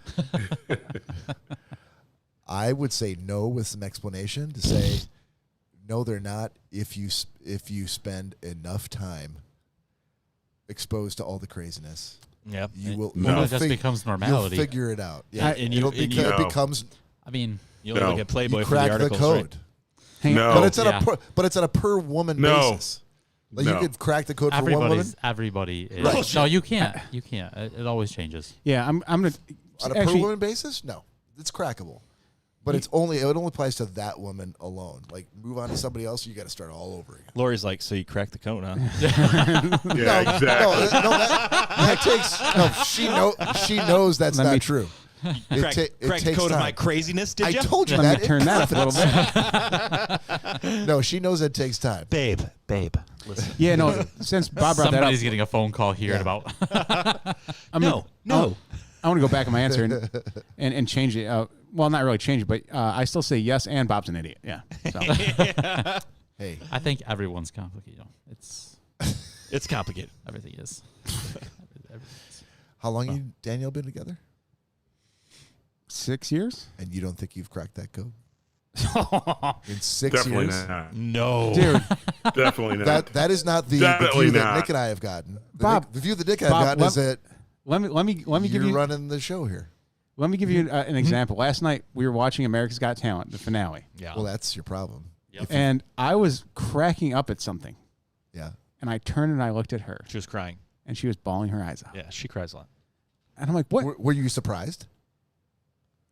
Oh, at what was going on? Yes, You were surprised that she was crying at what was going on. yes." Yeah. I guess to your point, you haven't cracked that fucking code. 6 years. And you won't. I don't know what you've been doing, but And Dude, Bob, no, thank you, he Todd. won't I ever agree, crack it. I agree with Todd. Here's the hold truth. on, hold on. Here's- Oh, Todd's trying to interject here. Yeah, no, I'm agreeing with him, and he said that. Go ahead, Todd. You'll never crack the code. Exactly. They're complicated. The answer's yes, they're complicated, and you'll never figure it out. Here's the question, and it was in an episode of Seinfeld. Did you cross the Red Sea and put your arm around her and console her, or did you continue watching America's Got Talent? I don't like the Red Sea analogy. That's kind of inappropriate. No, it's not supposed to be period Red Sea. That's not what Nick's I was just talking like, about. Get your nah. mind out of the gutter, you filthy Oh, I'm sorry. Oh, fucking elaborate. douche. Tell me. Correct me. Well, I was like if she was Russian. Yeah, That's right. all. Yeah. Sorry, Jewish. No, I looked and I was like, I got more fish sticks. "Oh my god, you got to be kidding me!" And I just kept on laughing. Oh, I'm sorry, babe. And then I she see. started Well, that's the crying more. difference. He didn't crack the code, but I'm not sure he's interested in cracking the code. No, because in that situation, and she'll be the first to tell you, she's like, I don't know why it happened. It hit me. Right. And in that point, like she's not looking for consoling. Had I tried that, she'd been like, "What are you doing? Stop!" Like I don't know why that hit me in the way it did. Just live with it, and you can laugh at it and be happy. And Right. I'm gonna cry for a second, You and guys then are we're like gonna be those. good. You guys are like those theater masks. But I think Where here's the the one's laughing, the one's crying. Yeah. But I think here's the difference. It doesn't sound to me like you were interested in why she was crying, and maybe that's why you can't. Oh no, crack the I code. am, and I always am. I'm like, what happened? Okay, so you're always trying to learn from that. Yeah, and I wish she was here right now to give you the actual example of. You get on the phone. She's sleeping already. She won't answer if you call. Probably not. All right, Greg, you be Danielle. But You cracked that bit of the code. Don't wake her up. But I'd slowly look over at her, and she'd start chuckling as she's still crying, and I'll be like, "Really?" And she's just like, "I don't know." So she hasn't cracked her own code. How am I supposed to fucking crack that code? No, but that wasn't the question. Of course, they're complicated to themselves, but we should be able to crack that code at some point. That makes plenty of sense, Bob. That makes the most. That's the most logical thing I think I've ever heard you say. And with Thank that, you, sir. They can't figure out how to crack it. No, not and with that. We got to do one more because I can't start on this next question the next time we do this. So we got to end on this. Todd, how often is it healthy? How often is it healthy to cry? Once a week. Okay, that's all right. Nick, I have no idea. Whenever it fucking happens, it's typically very rare. I mean, for me, it's super rare. I'm gonna agree with that. I'm gonna Normally would have called it you, Cory, but I'm gonna say that's the answer for me. Yeah. Whenever it happens, it's cool. Yeah. I'm gonna say I'm gonna answer for two people I know. One being anytime America's Got Talent is on for some reason, and the other, there's just certain things that happen in life that they hit you, and that's it. Every time Nick talks to me in the kitchen when we're drinking. When we're really, really drunk, yeah. Every time And Greg, the song is going on. every time Greg brings some of those pastries, I want to cry. Yeah. Yeah, if you would okay. Yeah. You're torn between cake and pie. You have a vape flavored like key lime pie. You get key lime pie ice cream. I was not torn. You're like, nah, I'm kind of like Well, Todd. yeah, I don't really know. I'm like, you don't know. You rave about pie. They make key lime cake too, so dude, you bring a key lime cake in this house, you can fucking stay at the front door. Wow. Key limes do not belong in a cake. That was aggressive. That was very aggressive. Very aggressive. Yeah, I feel let's shift uncomfortably over to Greg. Well, I'm Greg, about to start crying often right is- now in how a often minute is with it- all this tension in here. How often is it healthy to cry, Greg? Whenever it's appropriate and whenever it's needed. Yeah. Bingo. Yeah, sorry, the nephew penis viewing was okay, but the cake talk was just way too much for us. Are you looking at me? Cake talk? who else was talking about So seeing their nephew's uncomfortable. dick? This is so uncomfortable. You? I don't have a nephew. It doesn't matter. I have It's somebody several. else's nephew. I have several, and I would never do that. I would spray them with a I hose. would be like, you crack the door open, say, hey, put your ass in the tub. One of just these turn days, it on. I'm just gonna go right to the interlude and then like, meep, meep, meep, meep, meep. And I'm not even gonna announce what we're doing. Fair enough. All right. All right, we're gonna take a break for 15 minutes. Don't go anywhere. We'll be right back.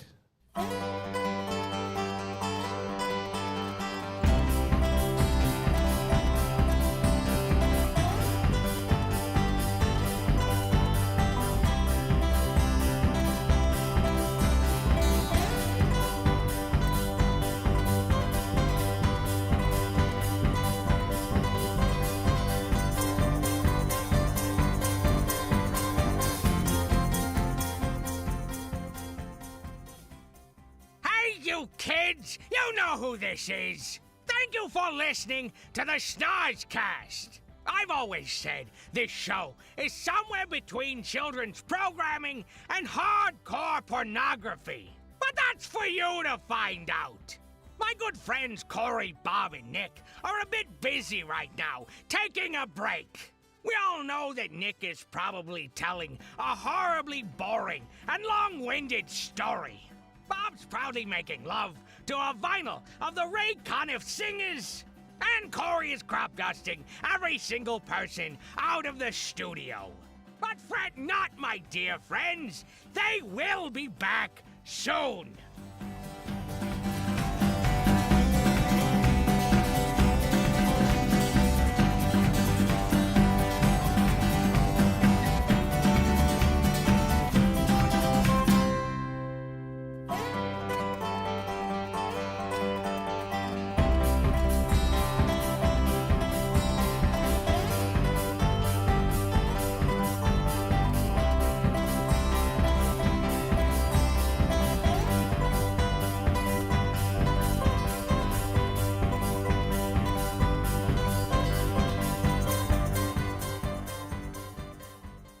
Well, strap me to a pig and roll me in the mud. If you're still listening to the Schnozzcast, you big Egypts, then you're already ahead of the game. Me boys Nick, Cory and Bob are probably still pouring their pints, but will be back very shortly. As me old daddy-o, me old lad used to remark, here's to cheating, stealing, fighting and drinking. If you cheat, may you cheat death.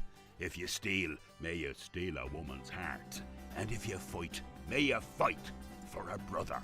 And if you drink, may you drink with me. Slanta.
G'day from Down Under. Just a quick word so there's no whinging. No worries, the boys from Schnozzcast are taking a break from a ripper episode. Just grabbing a slab from the bottle-o to quench their thirst. So relax, grab yourself a coldie and enjoy the music. Ta!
Whoa, whoa there. Just hold your horses. I can tell that some of y'all are getting a little bit squirrely about waiting for Bob, Cory, and Nick to get back to business with the rest of this fine episode of Schnozcast, which is pretty as a peach. It won't be much longer now. Maybe something that's all cattywampus with the microphones or something. You know how these things are. You're preaching to the choir because I can't wait neither. Anyway, the boys are fixing to come back with a whole mess of funny stuff that's hotter than a hooker's doorknob on payday. So just take a rest and enjoy the music, darling.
Listening to the Schnozcast, dig it? My boys Cory, Nick, and Bob probably crushing some cans before the next match. Yeah, Miss Elizabeth and I never miss the opportunity to feel the excitement that is Schnozcast. Yeah, you know the Macho Man is the Tower of Power. Too sweet to be sour. Take it from the Macho Man. Hang in there, brother. Ooh, yeah.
And welcome back to the second half of episode 141 for Schnozcast. Thank you for sticking with us. You know, I'm often asked, Cory, what is it that you fuckers do on the break? Oh, are you? I am. By all the super fans? The super fans are the ones who ask the most. And you know what I tell them? What do you tell them? Nothing. We actually just sit there and continue the podcast. Yeah. We're amassing a greatest hits, if you will, of the funniest shit we've ever done that only happens during the 15-minute No break. one can ever hear it. Yeah. It's only for us. Turn the recording off. Yeah. Imagine if we decided to release that footage. There's no footage. Just for Daddy. Nothing. Wow. Dude, are we still going to... And Well, there's all manner of craziness. Yeah, the ick meter continues to go into the red. Oh, I see. Everybody talking about my nephew's dick. That's totally fine. Cheers. There was all manner of craziness during the break when I was around. Dude. No, hold on. Before we do the shot. Yeah. Todd, Seattle craziest during the break. Go. No, I was just saying during the 15-minute breaks while I was in Michigan, it was crazy. People getting pushed to the pool. It was crazy. That was is insane. True. Helicopters buzzing the neighbors. It was crazy. You know how many lunacy. You know how many times Bob fell into that pond? Oh, I lost track. Put on dry clothes, come out, fall back in. Put on dry clothes, come back out. Whoa! I'm still pulling the fucking seaweed out of my shoes. Todd, you got a shot? I got a shot. Crown apple. Get it going. And if you are out there in the audience, in the future, this was a great day. I'm sure you recall it on your calendars roughly 100 years ago. But now that you're here with us, you can pause this, and you're back with your own shot. And here we go. In the year 3000. Cheers. Oh, boy. Cheers. Sorry, 900 years in the future. Oh, God. Oh, Shibuya. Shibuya. Filled mine to the brim. Oh, God. It doesn't go down as easy after that Jack Fire. No. They're fighting inside. I don't know. My Jack Fire is pretty good. Go fuck yourself. Speaking of fighting. Oh, it's the MF and Gentleman's Agreement. Oh. Done.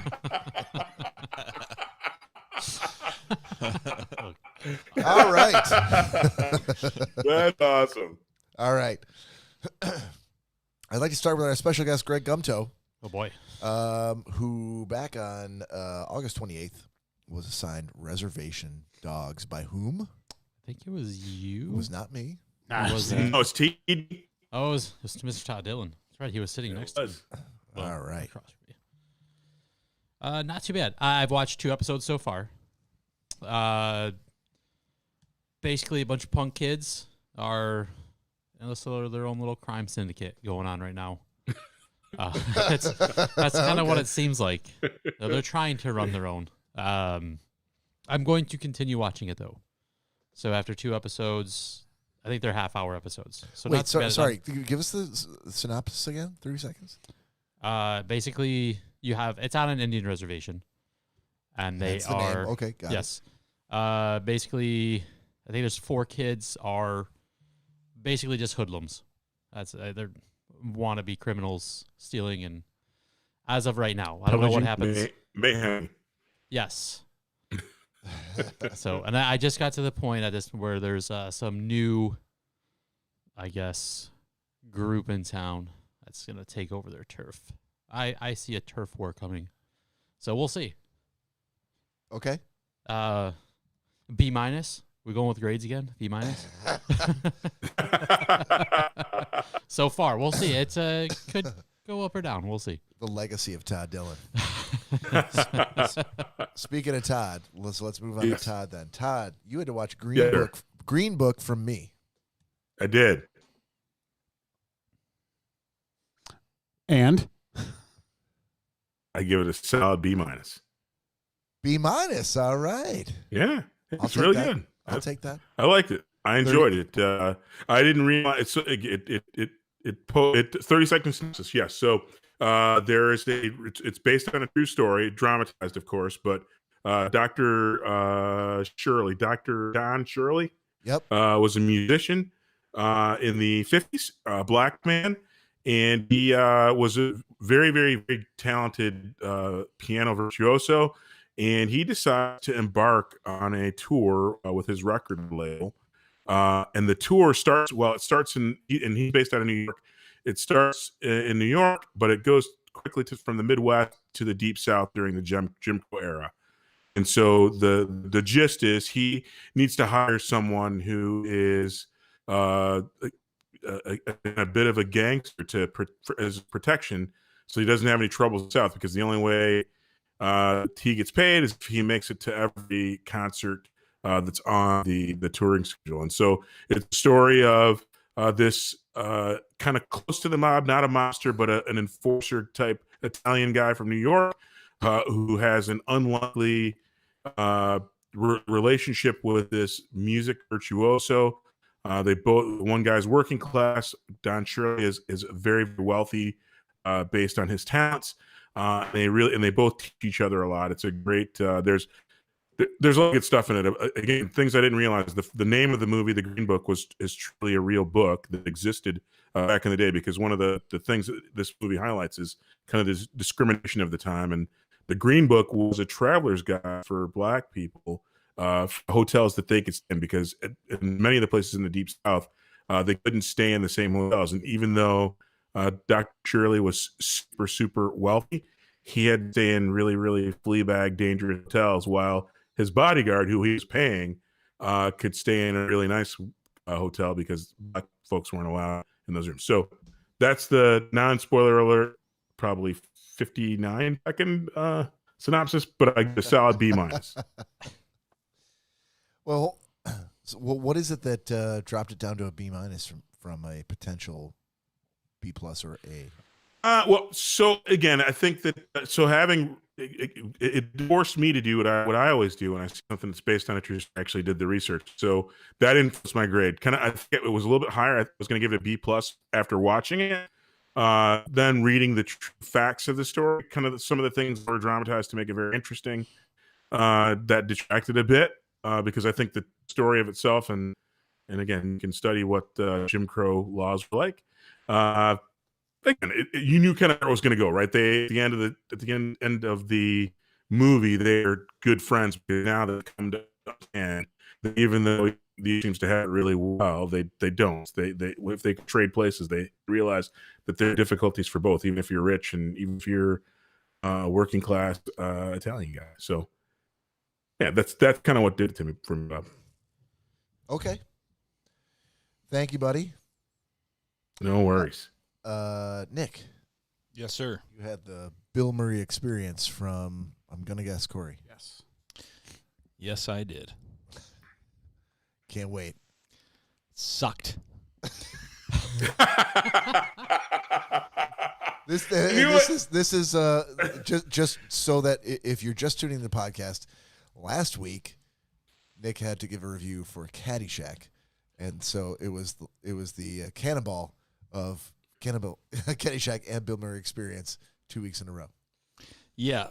So I will say this. It quick synopsis is that it is a very high maintenance actress, like D-level actress in Hollywood, who loves Bill Murray, and she's a borderline stalker, and she wants to meet him and have what she calls a Bill Murray experience. And her example of a Bill Murray experience is all these people around the country or world say that when you randomly run into Bill Murray, he makes some kind of memorable moment because he's just not even like a guy's guy, but he's like an everyday person, and he's always continue on. He's always. What, did I watch the wrong thing? Yeah, but it's not your fault. That was my fault. You called it the wrong thing? I called it. Yes. Okay. Well, this sucked. Yeah. So it was a documentary from her perspective of basically trying to get her life was in shambles. And so the Bill Murray experience supposedly is like people are claiming that I saw Bill Murray in this one bar, and he came over and took a fry off my plate and ate it and said, nice fries. And then he walked away. and I saw Bill Murray. I was having my wedding, and Bill Murray walked in and randomly came in the background and photobombed our wedding. And so all these different like funny things that Bill Murray's done. Apparently, up until recent history, the cool thing that I understand Cory would love about Bill Murray would be that he refused to ever have a cell phone. If you wanted to get a hold of him, you had to call an 800 number and flag down his people, and his people would arrange something with him. So there's all these experiences that people have, and I'm not doing any justice, but basically where he kind of does the equivalent of 7. Is that 7? Oh, 5. But that's 5 because you said 4. Okay. Bob just got off mic to sneeze.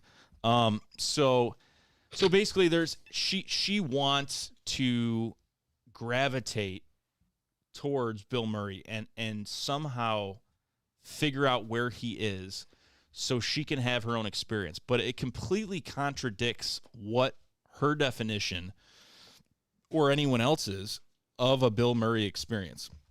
Supposedly, like, a Bill Murray experience is supposed to be, trying to catch the wind. It's completely impossible. It's supposed to be completely happenstance.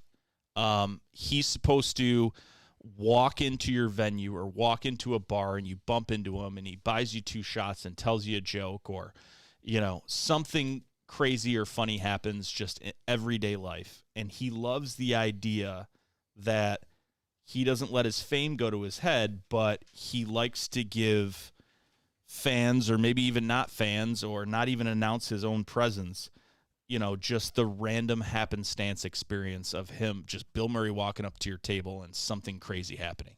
So this chick, like a D-level actress, does a documentary about how her fiance dumped her and she got cut from this movie, and all these horrible things happened in her life.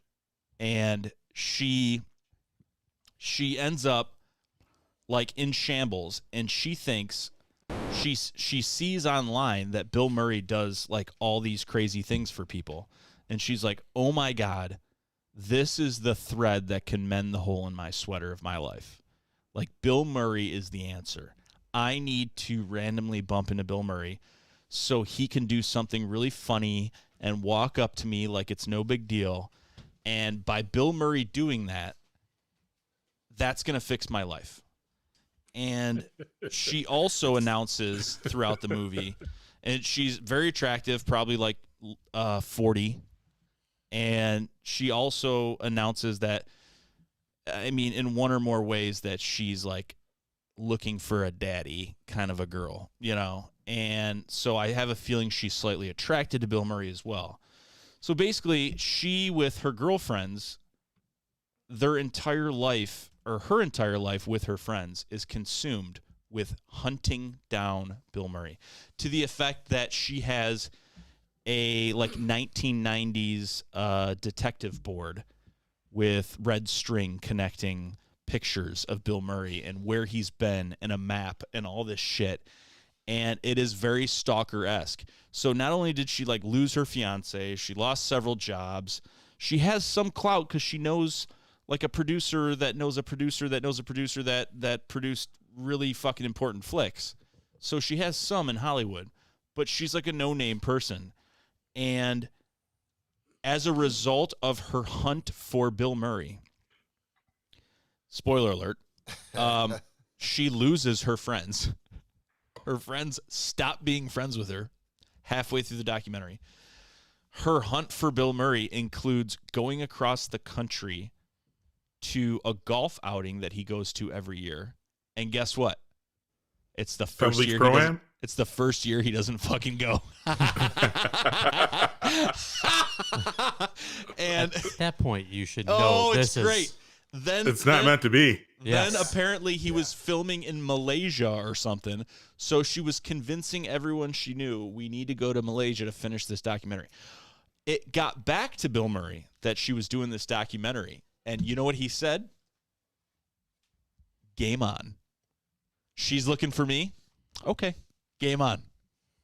So Bill Murray went out of his way to hide from this crazy chick as she's trying to hunt him down for this documentary. That sounds like Bill Murray to me. Yes. Absolutely. But the funny thing about it is, how can she use his name? He would have had to agree and say, like, No, I don't think so. She It's could nothing. His name isn't trademarked. So it could be any Bill Murray. His image is trademarked. Yeah. So his image is probably it's his own. Yeah. Well, it's not even true. There are plenty of No. There are probably black market T-shirts. I think there's a law that states everyone's image, without having to go through anything legal, is trademarked immediately. Your image is trademarked, whether you like it or not. That's why everyone has to ask for permission to film you. Oh, it's kind of weird that I was on the cover of a Blind Melon CD for this week. Yeah. but without my fucking consent, you have to agree to anything, including your image. So it's just a known fact that from the second you're born, your image is trademarked. Okay. So anyhow, so she goes on and on. She loses her friends. She doesn't end up having to go to Malaysia because guess what? She finds out he's filming a scene 3 miles away from her house. So so all these places that she goes, if she's not sounding crazy enough, she decides that apparently to get Bill Murray's attention, I have to get 50 balloons. So it shows her going to Party City and purchasing 50 balloons like the fucking character from Up, and she's walking around with these balloons. So, I mean, she's not trying to blend in. She's trying to be insane, which she is. And when she finds out he's 2-3 miles away, she buys 100 balloons, 100 regular balloons. She's carrying them around like a psychopath. And guess what? They don't let her on set. And they tell her if she wants to even come close, she's got to let the balloons go. So like 5 times through the show, she's spent money on 100 balloons that she has to like let go, or they slip out of her hands or something. And she's now known as like the crazy guy stalking Bill Murray. And as most crazy people do, she announces through the whole episode, like, I'm not crazy. Of course, because anyone that says they're not crazy is typically not crazy. But surprisingly enough, she nails down Bill Murray's fucking brother and gets an interview with him by buying him beers and gets like a 10-minute sit down, and his mannerisms, voice, are the same. Are exactly He's a D-list actor too. The same. he first of all, is it Joel Murray? First of all, it's not Brian Doyle. I can't remember. No, it's Joel. Okay. So his voice doesn't sound like Bill. His face looks similar, but he's got a whole head of hair. Yeah. And when he imitates Bill, he sounds exactly like him. Like he'll be like, "Oh, my brother will say," blah, blah, blah. And I'm like, "Whoa, what the fuck just happened?" So like I would be like, "Fuck Bill Murray. Just have this guy tell stories in Bill Murray's voice all day long." Exactly. And she ended up saying, she was like, do you understand how many beers I had to buy Bill Murray's brother for him to agree to sit down to this? But it sounds like it was worth it. Jesus. Yeah. Well, guess what? The movie ended with, I guess I'll never meet Bill Murray. And she never fucking met him. So hold on a second. What was the grade that you gave the Bill Murray experience? The Bill Murray experience. Yeah, I'm going to say an F-. Because on remember, top, hold outside on. The break we were talking about, how would we restructure? We're potentially going to restructure a gentleman's agreement, at least in the time that we allot to it and the placement in the show. Mm-hmm. And we were saying that, I feel like the longer reviews are the ones where people really like the movie. It's complete opposite. No, 100%. Nick was just tearing this down, but he was laughing through the whole thing. So I was like, I didn't want to stop him. Yeah, right. This hurts so good, and the fact is that this chick, if that wasn't bad enough, basically was just sitting in front of a camera talking to it the whole time, and every fucking scene that there was a scene change or anything, she started crying. Fucking, and I just feel like that if I met him, it would make my life right. And I'm like, you don't think you're insane? And it never came to fruition. It was like open-ended. It ended with like, I realized that I lost my fiance because of Bill Murray, and I lost my friends, and I lost a lot of money, and I never got to see Bill Murray. The closest she got was he was on a golf course shooting a something, and she got really far away holding balloons again, and she's like, Bill, and he fucking flew by in a golf cart. And she was what's that? I was gonna say, I'm sorry, I didn't mean to butt in, but I was gonna say, I remain confused because it feels like you might watch a great movie and at the end sucks. Then you're like, oh, it gets an F. Because you have so much detail all the way through. And while it'll be annoying to see her cry every set, you seem to you've grokked so many. Like when I hate a movie, I remember just specifically the only the things that made it horrible. Like the movie Greg gave me last time. But so I feel like you liked it. She just didn't like the way it ended. Like if she had met Bill Murray, would it have been a C-? I would say if I was waiting, I'm like, this is the only thing that's gonna save you. And at the end, she got like a touch of sanity, and she was like, I guess it defeats the purpose of chasing Bill Murray down and stalking him, because that's not the way you get a Bill Murray experience. It just has to be happenstance. Yeah, you fucking explained that at the fucking beginning, and you're just crying and ruining your life through this whole fucking thing and making Bill Murray hate you. And yeah, it was absolutely horrible, and it ended with her like, yeah, I guess I'll never meet him. And at the end, she ended up like going to some huge party and wearing a like rainbow silver wig with a unicorn horn and a tail.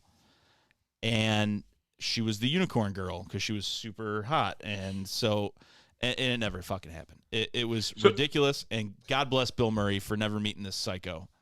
Last clarifying question then. Yeah.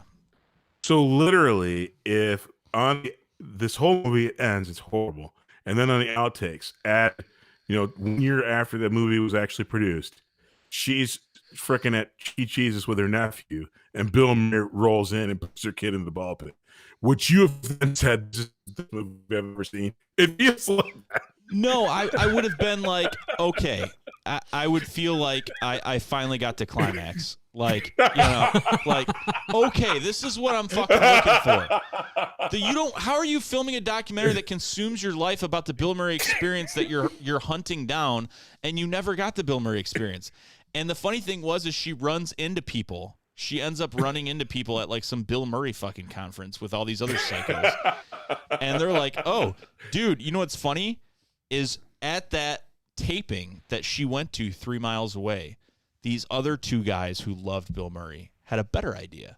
Instead of chasing him down like a psycho and dressing up like a unicorn, they borrowed a friend of theirs' ice cream truck because they heard Bill Murray likes ice cream, and they parked it legally as close as they could to the film set. And guess what happened? Bill Murray walked out, and he fucking ordered an ice cream, and he fucking sat there and bullshit and talked with them, and he tried to tip them and pay them, and he came up and like served ice cream to a couple people, and she's like, I'm so jealous that they got a Bill Murray experience. I'm like, yeah, because you're fucking crazy, dude. You are insane. So I understand. This feels like a job opportunity here. I understand the hate for that movie because it was the wrong one. But I'm going to lead you up to a very good experience with the next time I get you. I can't wait to follow that. I can't wait to go back. Oh, I'm not going to follow that. Cory's up next. I can't wait to go back and figure out exactly how long that review was. Very long. Over the 12-minute that we. He might have set a new Schnozcast record. I had to unburden myself, Bob. that was not on you. That was my bad. I could have watched the movie, and it would have been shorter. Well, hey, yeah, that's probably true. Yeah. One positive takeaway. Okay. It lended me to understand how amazing of a fucking actor in person Bill Murray actually is. Like, so I do like that. Right after he was assigned Caddyshack. I don't know anything about Bill Murray. So you saw Caddyshack. Oh, so one movie that sucked. I was supposed to realize he was a great actor. Hold on. Yeah, he thought so. Did it suck though? It sucked. Oh, I no, thought wait. you had a better appreciation for Bill Murray. Though. I do now. I'm taking back old school to get him again with a Murray classic. Yeah, all right. I got it for Nick. All right. Okay. Well, we'll see what happens. All right, Cory. I had Love Is Blind from Nick. Yeah. Reality TV show. I realized why when I heard the name. I've heard it before. I've seen it on Netflix, but Danielle watches it, and so I watched my one episode. I know I'd watched 2, but I did 1. I've seen 3 or 4 from her. Oh, okay. Yeah, and for the right person. I mean, yeah, it's a good show. It's for the right person. Qualified that. What was it again? No, don't get me wrong. He said for the right person. Don't get me wrong. I'm sure it's a what was great the show? Love Is Blind. What was the show? Love is Blind is the name of the show. Oh, it sounds horrible. I mean, don't get me wrong. I've already been tainted by Danielle watching it and seeing it every time I come home, and then have to finish the episode. It's not a terrible premise.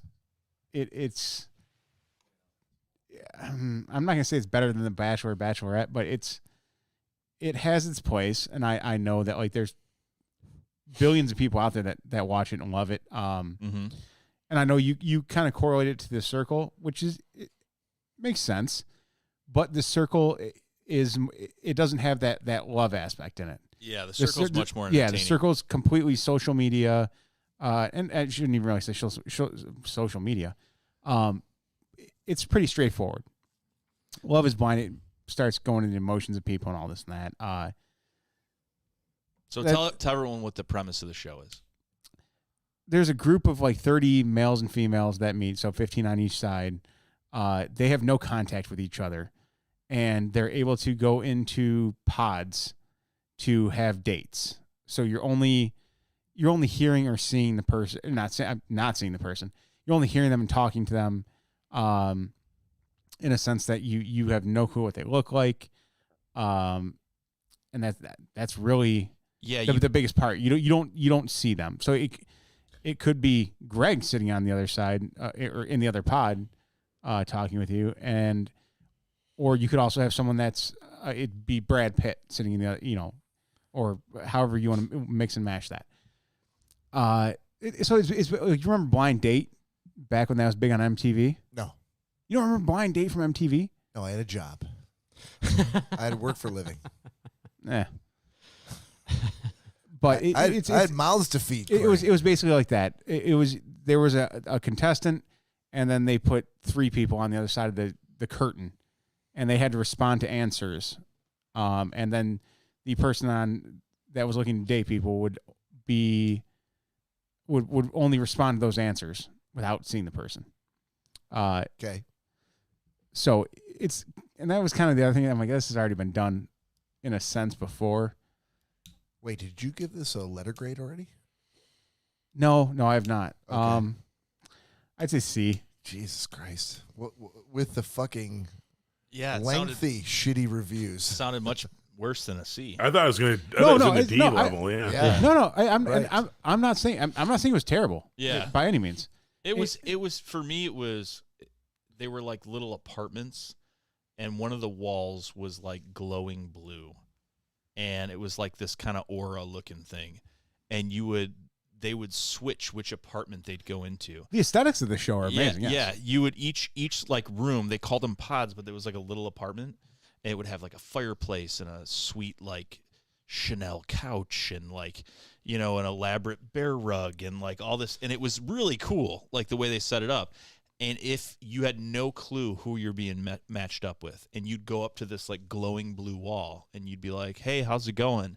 And they'd be like, "Hey, I'm so and so from New Boston or wherever," and they would have to talk. And they gave them wine and beer, so some of these people had like real connections, and they had no clue who these fucking people were. So the premise was more interesting than the lovey aspect of the show. Yeah. No, most definitely. Yeah. So yeah, not terrible. I know it's already a big show. Terrible. I'm being honest. It's not something I'm going to go back and keep watching. Todd wants to know what your letter grade is. He said That's C. a C. C? Solid C? Okay. C. So So actually, I think the other bar for me is so I can get a gauge on what you see is do you think, let's say that we expanded, we had another guest on 8-10 months ago from now. Would you ever sign this as something for someone to see who's seen a lot of things? Would you get to this? Would I send Love Is Blind to someone? To the right person. That being a female. And there you go. That's a solid middle ground C. There you go. That's good. And like I said, if you said no. Oh no. I would definitely assign it to someone. Like I said, I would just. It would most definitely be more for the female crowd, or because I said I know when you said it, I'm like, I know I've never actually sat down and watched it myself, but I know I've heard that name before, and I've come home and she's been watching it a shit ton. So like I said, I feel I've gotten my more than 2 episodes out of just watching from what that's fair. She's watched. I agree with that. That's fair. And I think I did assign it to Danielle. It would have not been assigned to you had you not liked The Circle. And I know they're different, but they're both reality. No, and like I said, they do correlate. That makes complete sense. So that's for Love Is Blind. Yeah, this shot's been sitting here through Oh. almost all of Nick's review and Cory's. Sorry, review. well, and the cameras went down and Right, no, it's my fault because they'd been sitting there for long enough that by the time we got to his review, I'm like, Jesus Christ, let's get on to the next review, and I totally forgot about the shot. So I thought while I was fucking around with the cameras, I thought you guys already did it. And mine was still sitting there. No. See, I ours thought is Nick too. was doing his best to get through the All right. cameras. Todd, got a crown Yes, apple? sir. All right, here we go. Got it going. Nice warm crown apple. No, it's nice in the cooler. I'm ready. Yeah, that could have been much colder. And just so everyone's aware, Bob and Cory, I'm still on the fence. And Greg, you're invited as well. And so are you, Todd. Yes, sir. Bob and Cory have agreed to do Sober October. Yep. Yes, we have. I'm still on the fence. Is there a bet on it? Can we put some ducats on it? If you want, sure. Now, I will Let's do it. state for the record, I've already told Cory, because I did manage to get a room for homecoming up in Alma the first weekend of October, that my Sober October will be starting on October 3rd. No, Starting on then October. it's not for October. You need to be out or in. Yep. You mean so you peer pressure? Then I'm out. Back to Then I'm out. homecoming. I gotta get drunk with my gay friends. Best Bob impression ever. Mute. then I'm out, I guess, because I'm not getting until Sober October. So there you go. Exactly. Just admit it. He was cracking up in the background. You couldn't hear it because he was on mute. I mean, it's not for you. It's for me. I don't give a fuck what you think. So I'm starting on the 3rd. Bob Rankin, ladies and gentlemen. Going until at least November 3rd, and we'll see how long that goes. Can we take a podcast vote if that's okay and acceptable to October 3rd, November 3rd, predominantly most of October? Not that it matters because it's Bob's decision, but totally up to you guys. I don't give a shit. If we took a vote, is that acceptable? I'm going to say that's acceptable. So far, no one's doing it except for me and Cory. So and we already talked. I'm in. I'm in. I'm saying that's acceptable. Oh, Todd's in. I'm in as long as there's money on it. I'm out. Meaning you're going to do Sober October, Todd? I'll do Sober October as long as there's that at the end. Can we do High July next year? Who can get the highest throughout the month of July? That's a talk for another time. All right, let's finish this up. I had a Judas and the Black Messiah from Todd. So not to bury the lead, but I'm going to give this a solid A-. Nice. 30-second synopsis. This is about Fred Hampton, who was in 1960 Chicago, one of the predominant voices of the Black Panther Party, and his story, along with the story of a gentleman who was recruited through the police into. Oh, sorry, I should probably just say big spoilers here. Yeah. I was trying to think of how to go about it, but I really don't know that there's a way. I love Sting. I think I did a pretty good job when I summed No, it up. you did, but yeah, I am not doing such You a good did, job. yep.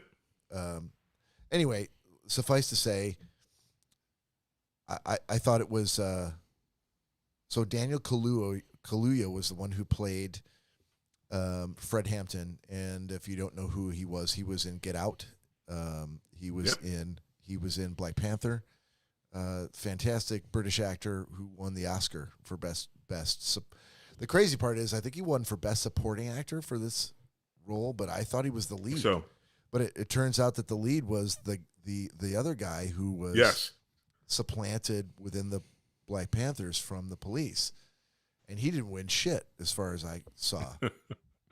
So I didn't understand that at all, and I don't know. I'm always kind of fuzzy on how it is that a studio Who's first on the banner? Daniel Kaluuya was first. What's the name of the movie? And so he has to be. Yeah, but I get where you're coming from, but he has to be, right? I mean, I guess. And truly, no spoilers, but truly, that you get that the beginning to end. I think it has to be that way, but it's a fun thing the way that he won first supporting, even though it seems like he is the main person. But you know what? Maybe if he'd been submitted for Best Actor, he might not have won. I don't know. I can't recall who was up in competition for Best Actor that year. But so the direction was amazing. I can't remember the name of the guy who directed this movie, but I was highly impressed. Cinematography was fantastic. It was just a great movie to watch. And Todd, I don't know if you remember, but I got assigned from you a few weeks ago. I'm trying to look back through my list. The Godfather of Harlem. Yes. I remember that. Yeah, back in February. And one of my big complaints about that movie was they used like a modern music didn't line up. No, music not with the time. But this movie was fucking phenomenal.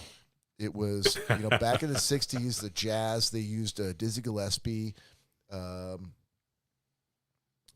blanking on it just a jazz like who's who from the 60s that really played to the strengths of the story and to the direction of,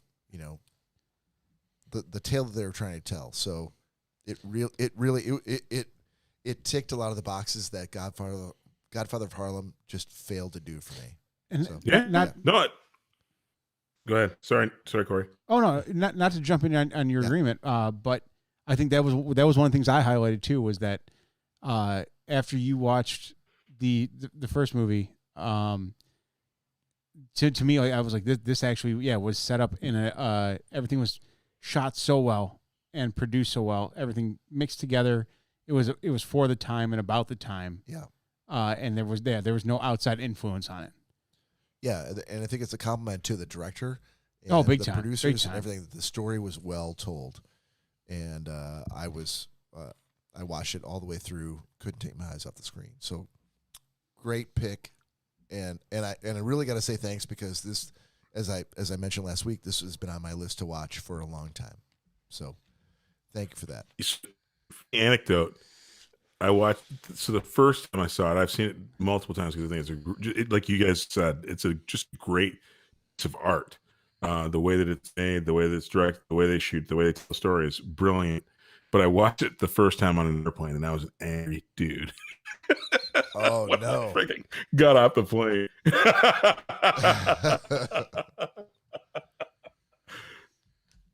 And not a spoiler, but how young he was. I mean, we at that age, we were nowhere near that mature. Oh no. Well, that's the thing. You look at historical fiction from not fiction, but historical reenactments or biopics from that age, and you realize that these people who had made such an impact, and you finish watching the movie and you're like, that was fantastic, and then you go in the bathroom and you look in the mirror and you're like, fuck, what have I done? What the fuck have I done? Have I led a people to a better understanding of their place in society? Nope.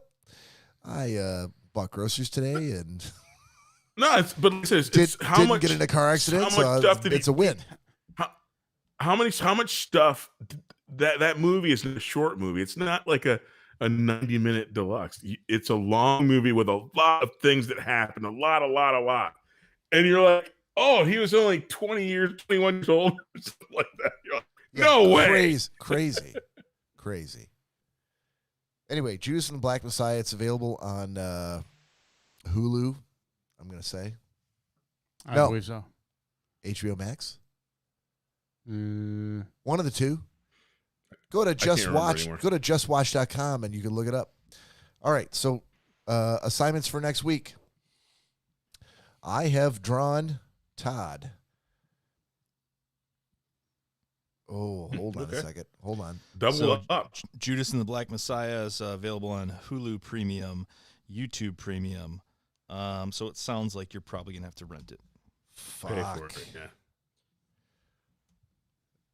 It's worth YouTube. It's worth whatever the price is. YouTube Premium. To all our fans out there, if anybody watches this and they hate it, send me an email and I'll pay you back for it. I'll pay the first 15 people back. It's good you set a limit on that. Yeah, there's never going to be 15. I know Mary's listening. She's like, you are not paying for people's movies.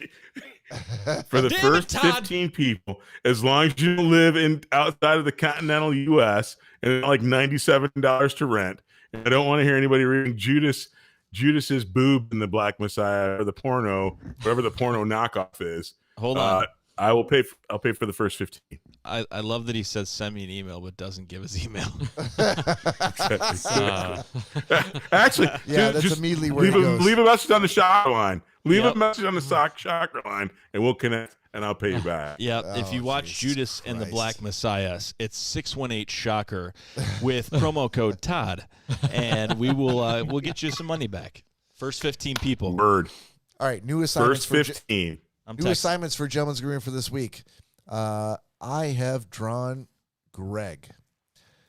Todd has drawn me. Cory's got Nick. Greg has Todd, and Nick has Cory. Excellent. So everybody good with that? I guess so. I will. If everybody remembers what they got, I'll go first. So I got Greg. Greg Gumto. Yes. Have you seen? Oh, that's still on my list, even though I refused to give it to Cory. You seen Blood Simple? That's the one that we were talking about. Cory was. Yeah, yes. he'd seen it. Have you seen it? No. That's what was it again? You own that movie though, right? Because you have to rent it, right? I do own it. Yeah. If you want to borrow it, I'll probably have to stop by and borrow it. I've only got 3 movies on my list for you, and I'm really interested to see, because I got such a shitty review from Cory that I want to. It's worth it to me to see what you think of it. Dude, so, can we do that, Greg? Yes, that's just fine. Okay, but that's what's going to open up that. Oh, it's on HBO Max, so I can watch it. I don't even need to borrow it. Oh, you sure? Yes. Excellent. Okay. So that's what we got. That's the great part about this, though, because I guarantee you something that you assigned to me that I was like, oh, this is dog shit. Greg might watch and be like, oh yeah, it's great. Well, I'm gonna tell you, he might agree with what you said. Like, you never know. He could, but okay. So that's what you got, Greg. Blood Simple. Perfect. Todd, you got me. I do. Did you see the series Billions or Billionaire? Sorry, Billionaire. Pick one. Which one is it? Billion. It's Billionaire. Billionaire? Yes. It's a series called Billionaire. I thought it was Billionaire. Billions. It's a series. Or is it Billion? Are you sure it's not called Billions? Yes. That's it. That's it. Yeah, it's Billions. Billions. Does it star Damien? Yes, the dude from Band of Brothers. Yes. It's pronounced Damon Wade. That's not at all what it is. He's the dude that's in the CIA, the FBI. Fuck? It's Billions. I've confirmed. It's Billions. Have you seen it, Bob? Billions. The question is, have you seen it? Correct. I have not, so All right. it's on my list. All right, Thank you. Todd. You got me 2 weeks in a row, so there's a lot of I pressure. did. I saw that. It's a lot of pressure. I know. Cory- I'm changing it up. I'm not going to the other end of the extreme. Yeah, we'll see if that happens. A minus. I'll take my A minus all day. Yeah, will you? Hey, you know what else we need? What we need to do is actually put the letter grades in the OneNote. That way, you can get a good read, kind of where people's reading structure. Todd, if you could create an algorithm, I'd really so far, appreciate it. I'm the only one recording any shit in OneNote. If someone else would like to do that, everybody's got Easy, access. girl. Don't fucking touch me. Whoa. I'll take it on, hands off of grumpy me. grandpa. Corey, you got All right, Nick. I got you. Corey, you got Nick. These hands haven't touched Dick in a while, but. And speaking of Nick, Corey, you have Nick. I do have Nick. So this is going to be a complete 360. 180. 180. Full That's cycle. the number you're looking for. No, full buddy. cycle. Full cycle? Well, Full circle, full cycle. Let's just say 180. Like laundry? Either way. Yeah, exactly. So Spin cycle? I'm glad you did watch that and you hated it, because now I'm going to give you the actual follow-up to what should have been done. Yeah, boy. And that you will be impressed by, because you're going to see what this chick was trying to do. You have the Bill Murray stories, life lessons learned from a mythical man. You got there so wrong. I got there so wrong? You got that because you gave me the Bill Murray experience. I know. Is there an And now- apology? No, Is there's no there an apology. apology? Now he's wasn't gonna even make it close. up. No, I don't know that he's. The I don't only know he's- thing in common was the name Bill Nick, Murray. Nick, I don't know that he's obligated to give you an apology. I'm actually very glad He that should give happened. you money if paid. Right, he's obligated to pay you back if you hated it, but I'm not sure that was necessary. I feel he misquoted the name of the movie. He gave me the wrong movie. Are you sure? 100. The Bill Murray whatever is not the same as the Bill Murray experience. He said the Bill Murray experience. What's in OneNote? Yeah, it's right there. The Bill Murray experience is This what is the he Bill, said. This is the Bill Murray stories. Exactly. So you said the Bill Murray Right. experience. I feel like I deserve an apology. No, And a 'cause dollar. you Why? missed Why one. would you deserve an apology? It should be punitive. Because he told me a And totally different dollar. fucking movie. Well, he told you the experience. Exactly. There's another thing called the stories. I don't That's get what there's, you got. there's a million Nick, different things. Nick. But if I told you to watch Planet hey, Earth ooh, Sucks ooh, and I wanted you to ooh, watch hang just on. Earth 2.0 or some shit, Hang on. it's not my fault. But Hang- if he liked both of those things, just because they happen to be Bill, he Bill never Murray, watched the Bill Murray experience. He never watched it. is that He owes a That, buck. that, And that an goes apology. against the rules of gentleman's is agreement. that accurate? Yes, it is Okay. accurate. So hang on. If you guys will Okay. stop for a second. Sure. That is correct, because I wouldn't have assigned it had I watched it.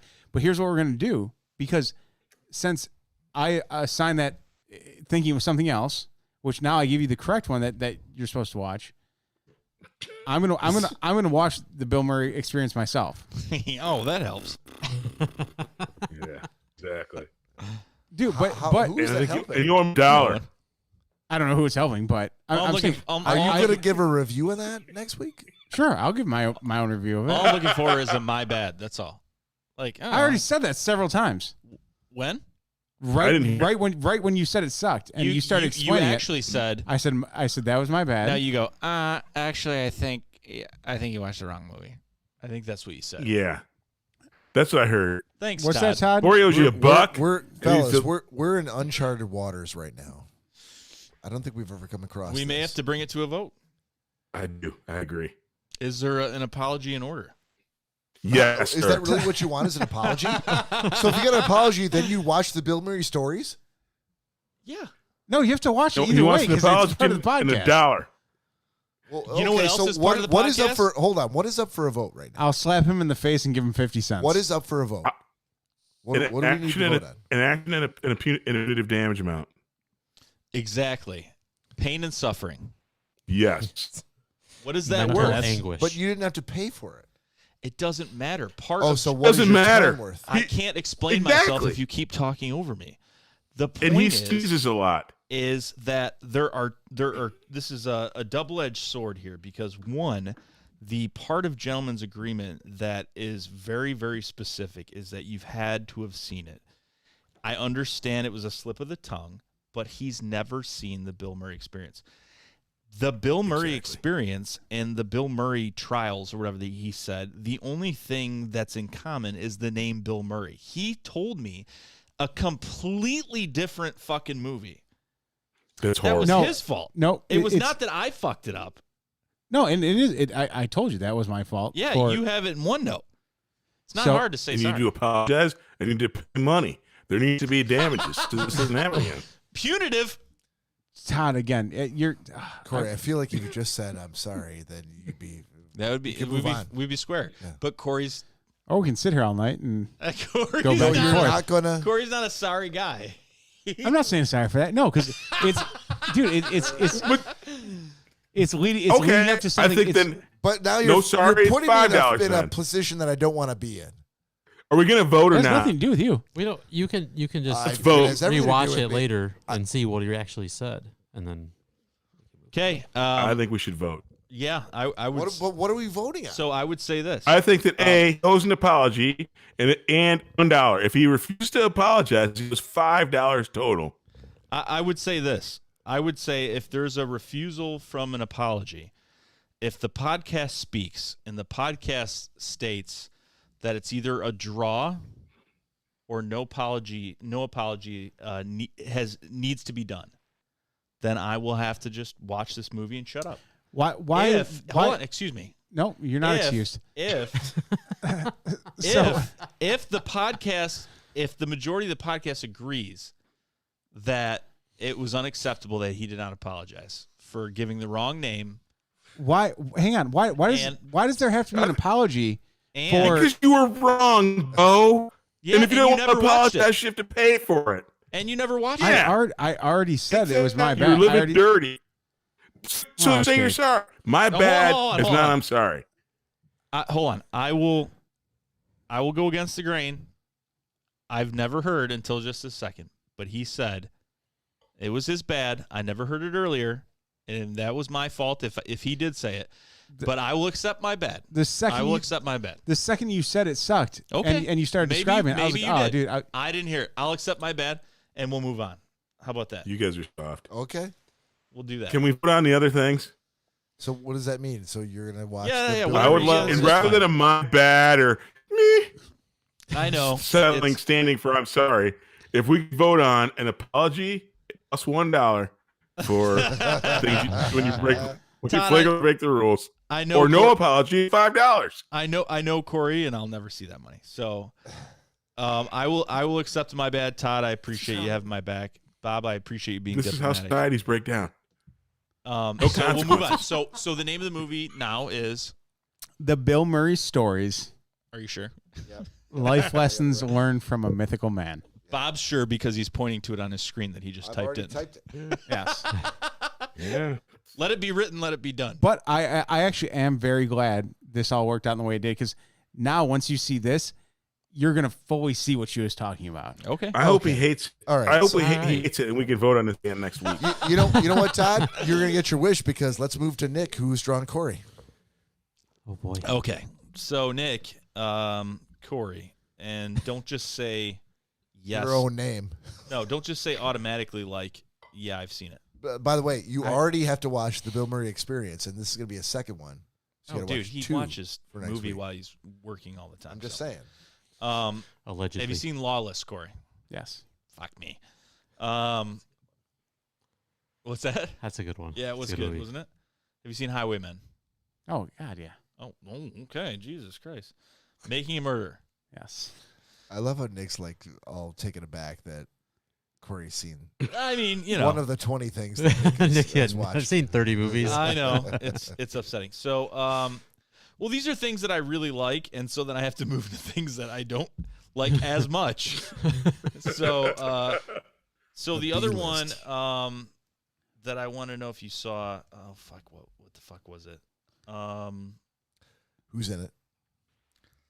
Hold on. My I'm bad. thinking. That guy who wears the shirt saying the words in the place. It's that Her guy name who's is in Zellweger. that thing that did that thing. Yeah, he's in that place saying the words, doing the thing. Have you seen The Haunting of Bly Manor? Is that funny? Why is that funny? Of course. Because It's these are not some the of the most Haunting of popular. Hill House. It's some of the most popular I've never seen shows that have hit Okay, in the and last you saw year. Ozark, right? Yes. Okay, Ozark was Still waiting for the next season to come out. was pretty. Yeah, me too. So have you seen Manifest? Yep. I'm shooting blanks here. So someone else go, and I'm going to keep looking. No. Okay, someone else go. Yep. Who is left? I think it's Greg has Todd. I do. Have you Hey, seen? wait, No, hold on. before you Oh, give boy. me anything. Okay. Yeah, exactly, because Greg wasn't here.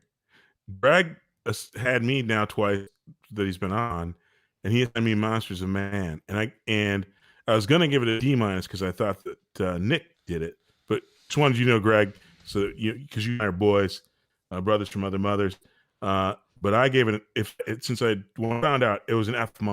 Monsters of Man was horrible. So. Really? Yeah, I thought the most horrible movie ever, and I have like 18 examples. You should listen to the last episode. Horrible. So, as you think of the movie you're going to your series you assign me, know that you already are down one apology and $1 in my book. Okay. All right, so if you don't wanna- let's Greg. Give Have your you assignment. seen? Speaking of Mr. Bill Murray, The Dead Don't Die. I have not. Give that one a go. Has Adam Driver in it, and I'm on Bill it. Murray. I'm on it. I think you'll be pleasantly surprised. And if you're not, that's fine. I know well. I'll redeem it at some other time. All right. I was gonna go with like The Thin Red Line. I was like, yeah, he's probably seen that, and Enemy at the Gates. You want me to put that in your list? Yes, Of shit? if he hasn't seen it. Wait a minute. You guys still Thin sending me stuff? Have you seen The Thin No. Red Line? I have. But you already assigned me one that I hadn't seen. I know. Yeah, I was trying to gauge for the next time. So Thin Red Line. And Enemy at the Gates. Okay. All right. Keep it in the queue. I'm just putting it there for your reference. Cory, did you see First Man? Okay, watch First Man. Oh, you got one? Yeah, First Man. All right. That's great. So you finally went back to your list of shit that you... I mean, I got to go back to things that people assign me because that's a larger list than things I'm watching on Netflix. So. Yeah. Exactly. Okay. We're going to draw this podcast to a close with Pick of the Week. Yes. Anybody want to go first? Or I'll go first. Oh, there we go. I'll go first. So, my pick of the week this week is a type of food, and it's Argentinian jumbo red shrimp. Go on. Yeah. So, if you haven't heard of Argentinian jumbo red shrimp, I just did. They are. I have now. Cory, you should especially listen up. They are a very specific type of shrimp that are found in the Antarctic waters off the coast of Argentina. They're also found sporadically, like off the coast, I think, of Maine. But whatever fishermen get them have to like go out to these very, very specific locations that sometimes are dangerous to catch them. Get out of here. And the one thing about these shrimp, and I've as someone in the culinary arts, and That's a stretch. And hold on. And to back me up, my uncle who went to school with Gordon Ramsay, an executive chef from England, neither of us had heard of these shrimp before. They now sell them at Kroger's private selection, and they sell them other places as well. But you'll find them in the frozen section. So they're so kind of renowned that they will flash freeze them raw on the boat. And that's the way they sell them. It's some of the freshest shrimp I've ever smelled. But the one caveat is super cool. The shrimp has the texture and the flavor of lobster. It does not taste like shrimp. It tastes like lobster. They are a couple dollars more than regular shrimp. That's it. And fuck me, dude. I cooked them up, and they literally on the bag and everything else and anything you look up, they encourage you to not cook them like you would cook shrimp. Cook them like you would cook lobster.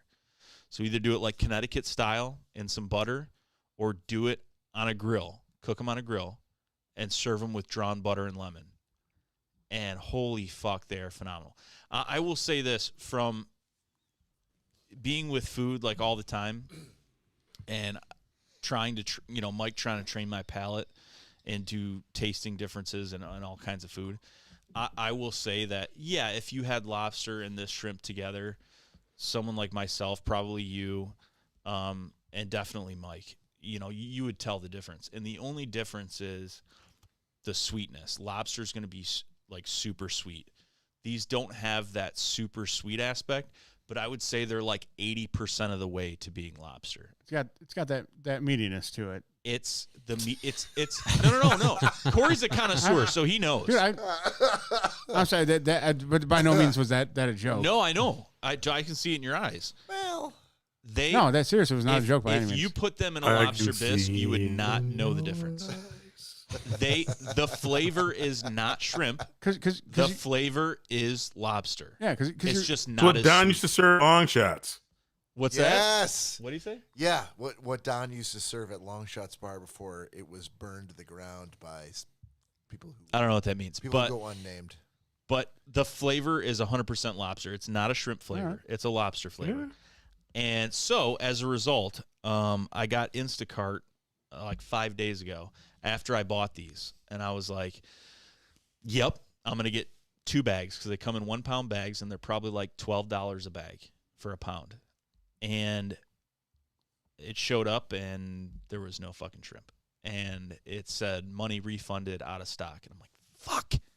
So I work an hour away with Mike, and he was off doing something, and I got everything I needed to get done, and I went to the Kroger next to his house, and they had them, and there was this like couple that were trying to figure out what they wanted in front of the freezer section, and I all but pushed them out of the fucking way because I saw the trademark green bag that they come in for private selection, and I bought all 7 bags. God damn. Jesus. And that's all they had. And I got them all, and I sent it to my dad and my aunt. They're like, yes, we would like some, whatever you can get us. I'm like, how many pounds? They're like 2. So I have the rest of them in the freezer right here to Bob's right. And they are fucking phenomenal, dude. I'm from a food aspect, Mike's never experienced this, and neither have I. And I served it to him, and I let him cook it because he's the chef. And he's like, well, I'm going to do them on the grill, and I'm going to do this, and I'm going to do this. I'm like, all right. So he had them, and he has a very specific palate, and he's a great guy, but, he knows what he likes. And he said they were good. He's like, but... with Mike, there's always a but. When you've had, when you live in the UK and you're next to the ocean, you get shrimp right out of the water, and you just can't replace that. But they're good. And he finger wags at everything else. So for him to even say that they are good. I feel like I could buy some of Mike's food like the day before and then reheat it and take it back to him and be like, hey, Mike, I made this. And he'd be like, no, not so good. Not so good. Because it's reheated. It's never ever good. Better as good as it was the second day on the first day. Chef Microwave is never great. But thank you. I don't go to Applebee's. I got that, but I will tell you this. I will not tonight, but I'm gonna fry some up for you guys, saute some, and they're fucking phenomenal. Oh, I can do it tonight. But... Thanks for doing it while I'm there. Hop in that private helicopter and get over here. Yeah, I didn't have it when you were here. The helicopter's gas limit. It's only going to get you as far as fucking Utah, so. I know frickin' the Delta variant's fucking taking down chopper pilots left and right. Todd, you were going to have a private jet land in your fucking mountainscape in about 2 hours from the Antarctic Sea that's going to bring you these fresh. So don't even fucking wag your finger at us. There we go. Todd, you got a pick for the week? Hell yeah, I do. Send it to you bitches. Dude. No, dude. Instagram. No. What? I will not allow this. Todd, that's not the same knife. So first and foremost, Cory, you should take 2 steps back and sit on the porch like the little bitch you are. so that I can actually just pitch. Since we can do websites and other things, you should follow Men with the Pot on Instagram. You can look up their videos on YouTube if you want to see some hardcore, mad game outdoors and shit. Men with the Pot, Instagram, or on YouTube. Amazing videos. And even Cory will tell you after his crazy childish outburst that it's badass. You know, the videos were great, and what they made that day was absolutely amazing. I will give you that. But now the knife selection, that's another story, sir. My pick of the week, Bob, keep us honest, was the Instagram or YouTube videos for Men with the Pot. Oh, Correct? okay. All right. I get along That's with my pick of the week. All right. So, Cory? Excellent. Sir. Cory, what do you got? Then, yeah, I feel like a dick now because what? Why? you got because me, he's coming out. You got me. You got me. No, pivot, dude. No, because I thought he was referencing I know you did. the knife. You could overlook that and just go right into your pick. No, that's don't even have to. That's absolutely fine. Okay. My pick is not anywhere near as great as Todd's, but A4 shirts. Anyone who likes Under Armour shirts or the texture of Under Armour shirts, it is it's way cheaper, way less. You can get a bundle of them on Amazon for $30, and they feel the exact same, fit the exact same, for a way cheaper price of Under Armour. So A4 shirts is my pick. Okay. Very simple. Simply stated. Greg. Okay. For you golfers or cigar smokers or too. Gophers. Golfers. The 90-degree cigar holder. It's basically a magnet that has a little elbow. You can set your cigar in it and hold it on your golf cart. Nice. Oh, yeah? Yes. Or if you have a piece of metal around your table or something, and you want to set your cigar down. What about your golf bag? I don't have any metal on my golf bag. I don't think I have any metal on my golf bag. Never mind then. I just Googled it. I don't see how it works. This is great content, fellas. It's fantastic. Jesus. Yeah. It's on Amazon. Or on your fridge. You could put on your fridge, yes. Text us at 618 Shocker, and Greg will send you the Amazon link to the product he's referring to. I should have brought it, but I didn't. I left it in my golf bag because otherwise I lose it. As it should be. Naturally, yes. But I highly recommend one if you are a golfer or a cigar smoker and need to hold your cigar. I would say, in actuality, too, it doesn't even have to apply to golfing. Correct. It is. If you go out advertised as on your boat, on your deck, on your car, and you want to the leave it. 90-degree wedge is technically the term that they're using on their Amazon page. Hey, can you, Greg? I just went into my Amazon account on my phone. Yes, and I typed in 90-degree cigar holder. 90-degree wedge and spell it out. The 90. So then 90-degree wedge. Yep. Got it. You guys are breaking up bad on me tonight. Yeah, it's a little rough. All right. I'm going to close it out. My pick is my70stv.com. my70stv.com. You can also go to my60stv.com, my 80s, my 90s, or my 2000stv.com. It's a little makeshift TV on the webpage, and you get a chink, chink, chink channel button or a channel up, channel down button with the mouse to go back to either dramas, comedies, game shows, cartoons from that era, and it's a nice throwback. If you're under 32, not going to apply. I'm going to say it's going to be annoying. But if you're older than 32, I would say probably a little bit nostalgic for you. Ad free. There's ads in it, but the ads are for the shows. The ads are for the shows that played in that era. Okay. So Oh, it's so you get the full experience. Yeah, it's the full annoying experience of watching TV back in that era. So I think it all full circle. That's super cool. That's actually really cool. Well, you haven't watched it yet. I feel like I know enough younger folks that I'm recommending this for the elder folks in the audience, the Todd Dillons of the world. I'm 38, so apparently I fit your spec. Thank you, sir. Yeah, you're very young. Todd Dillon, however, is very old. What? I'm 32, bitch. And that's episode 141 for this week. So join us next weekend for episode 142. On behalf of Schnozcast, this is Bob and Cory and Nick and Todd and special guest Greg Compto. Say goodbye. Take care of yourselves. See you next weekend.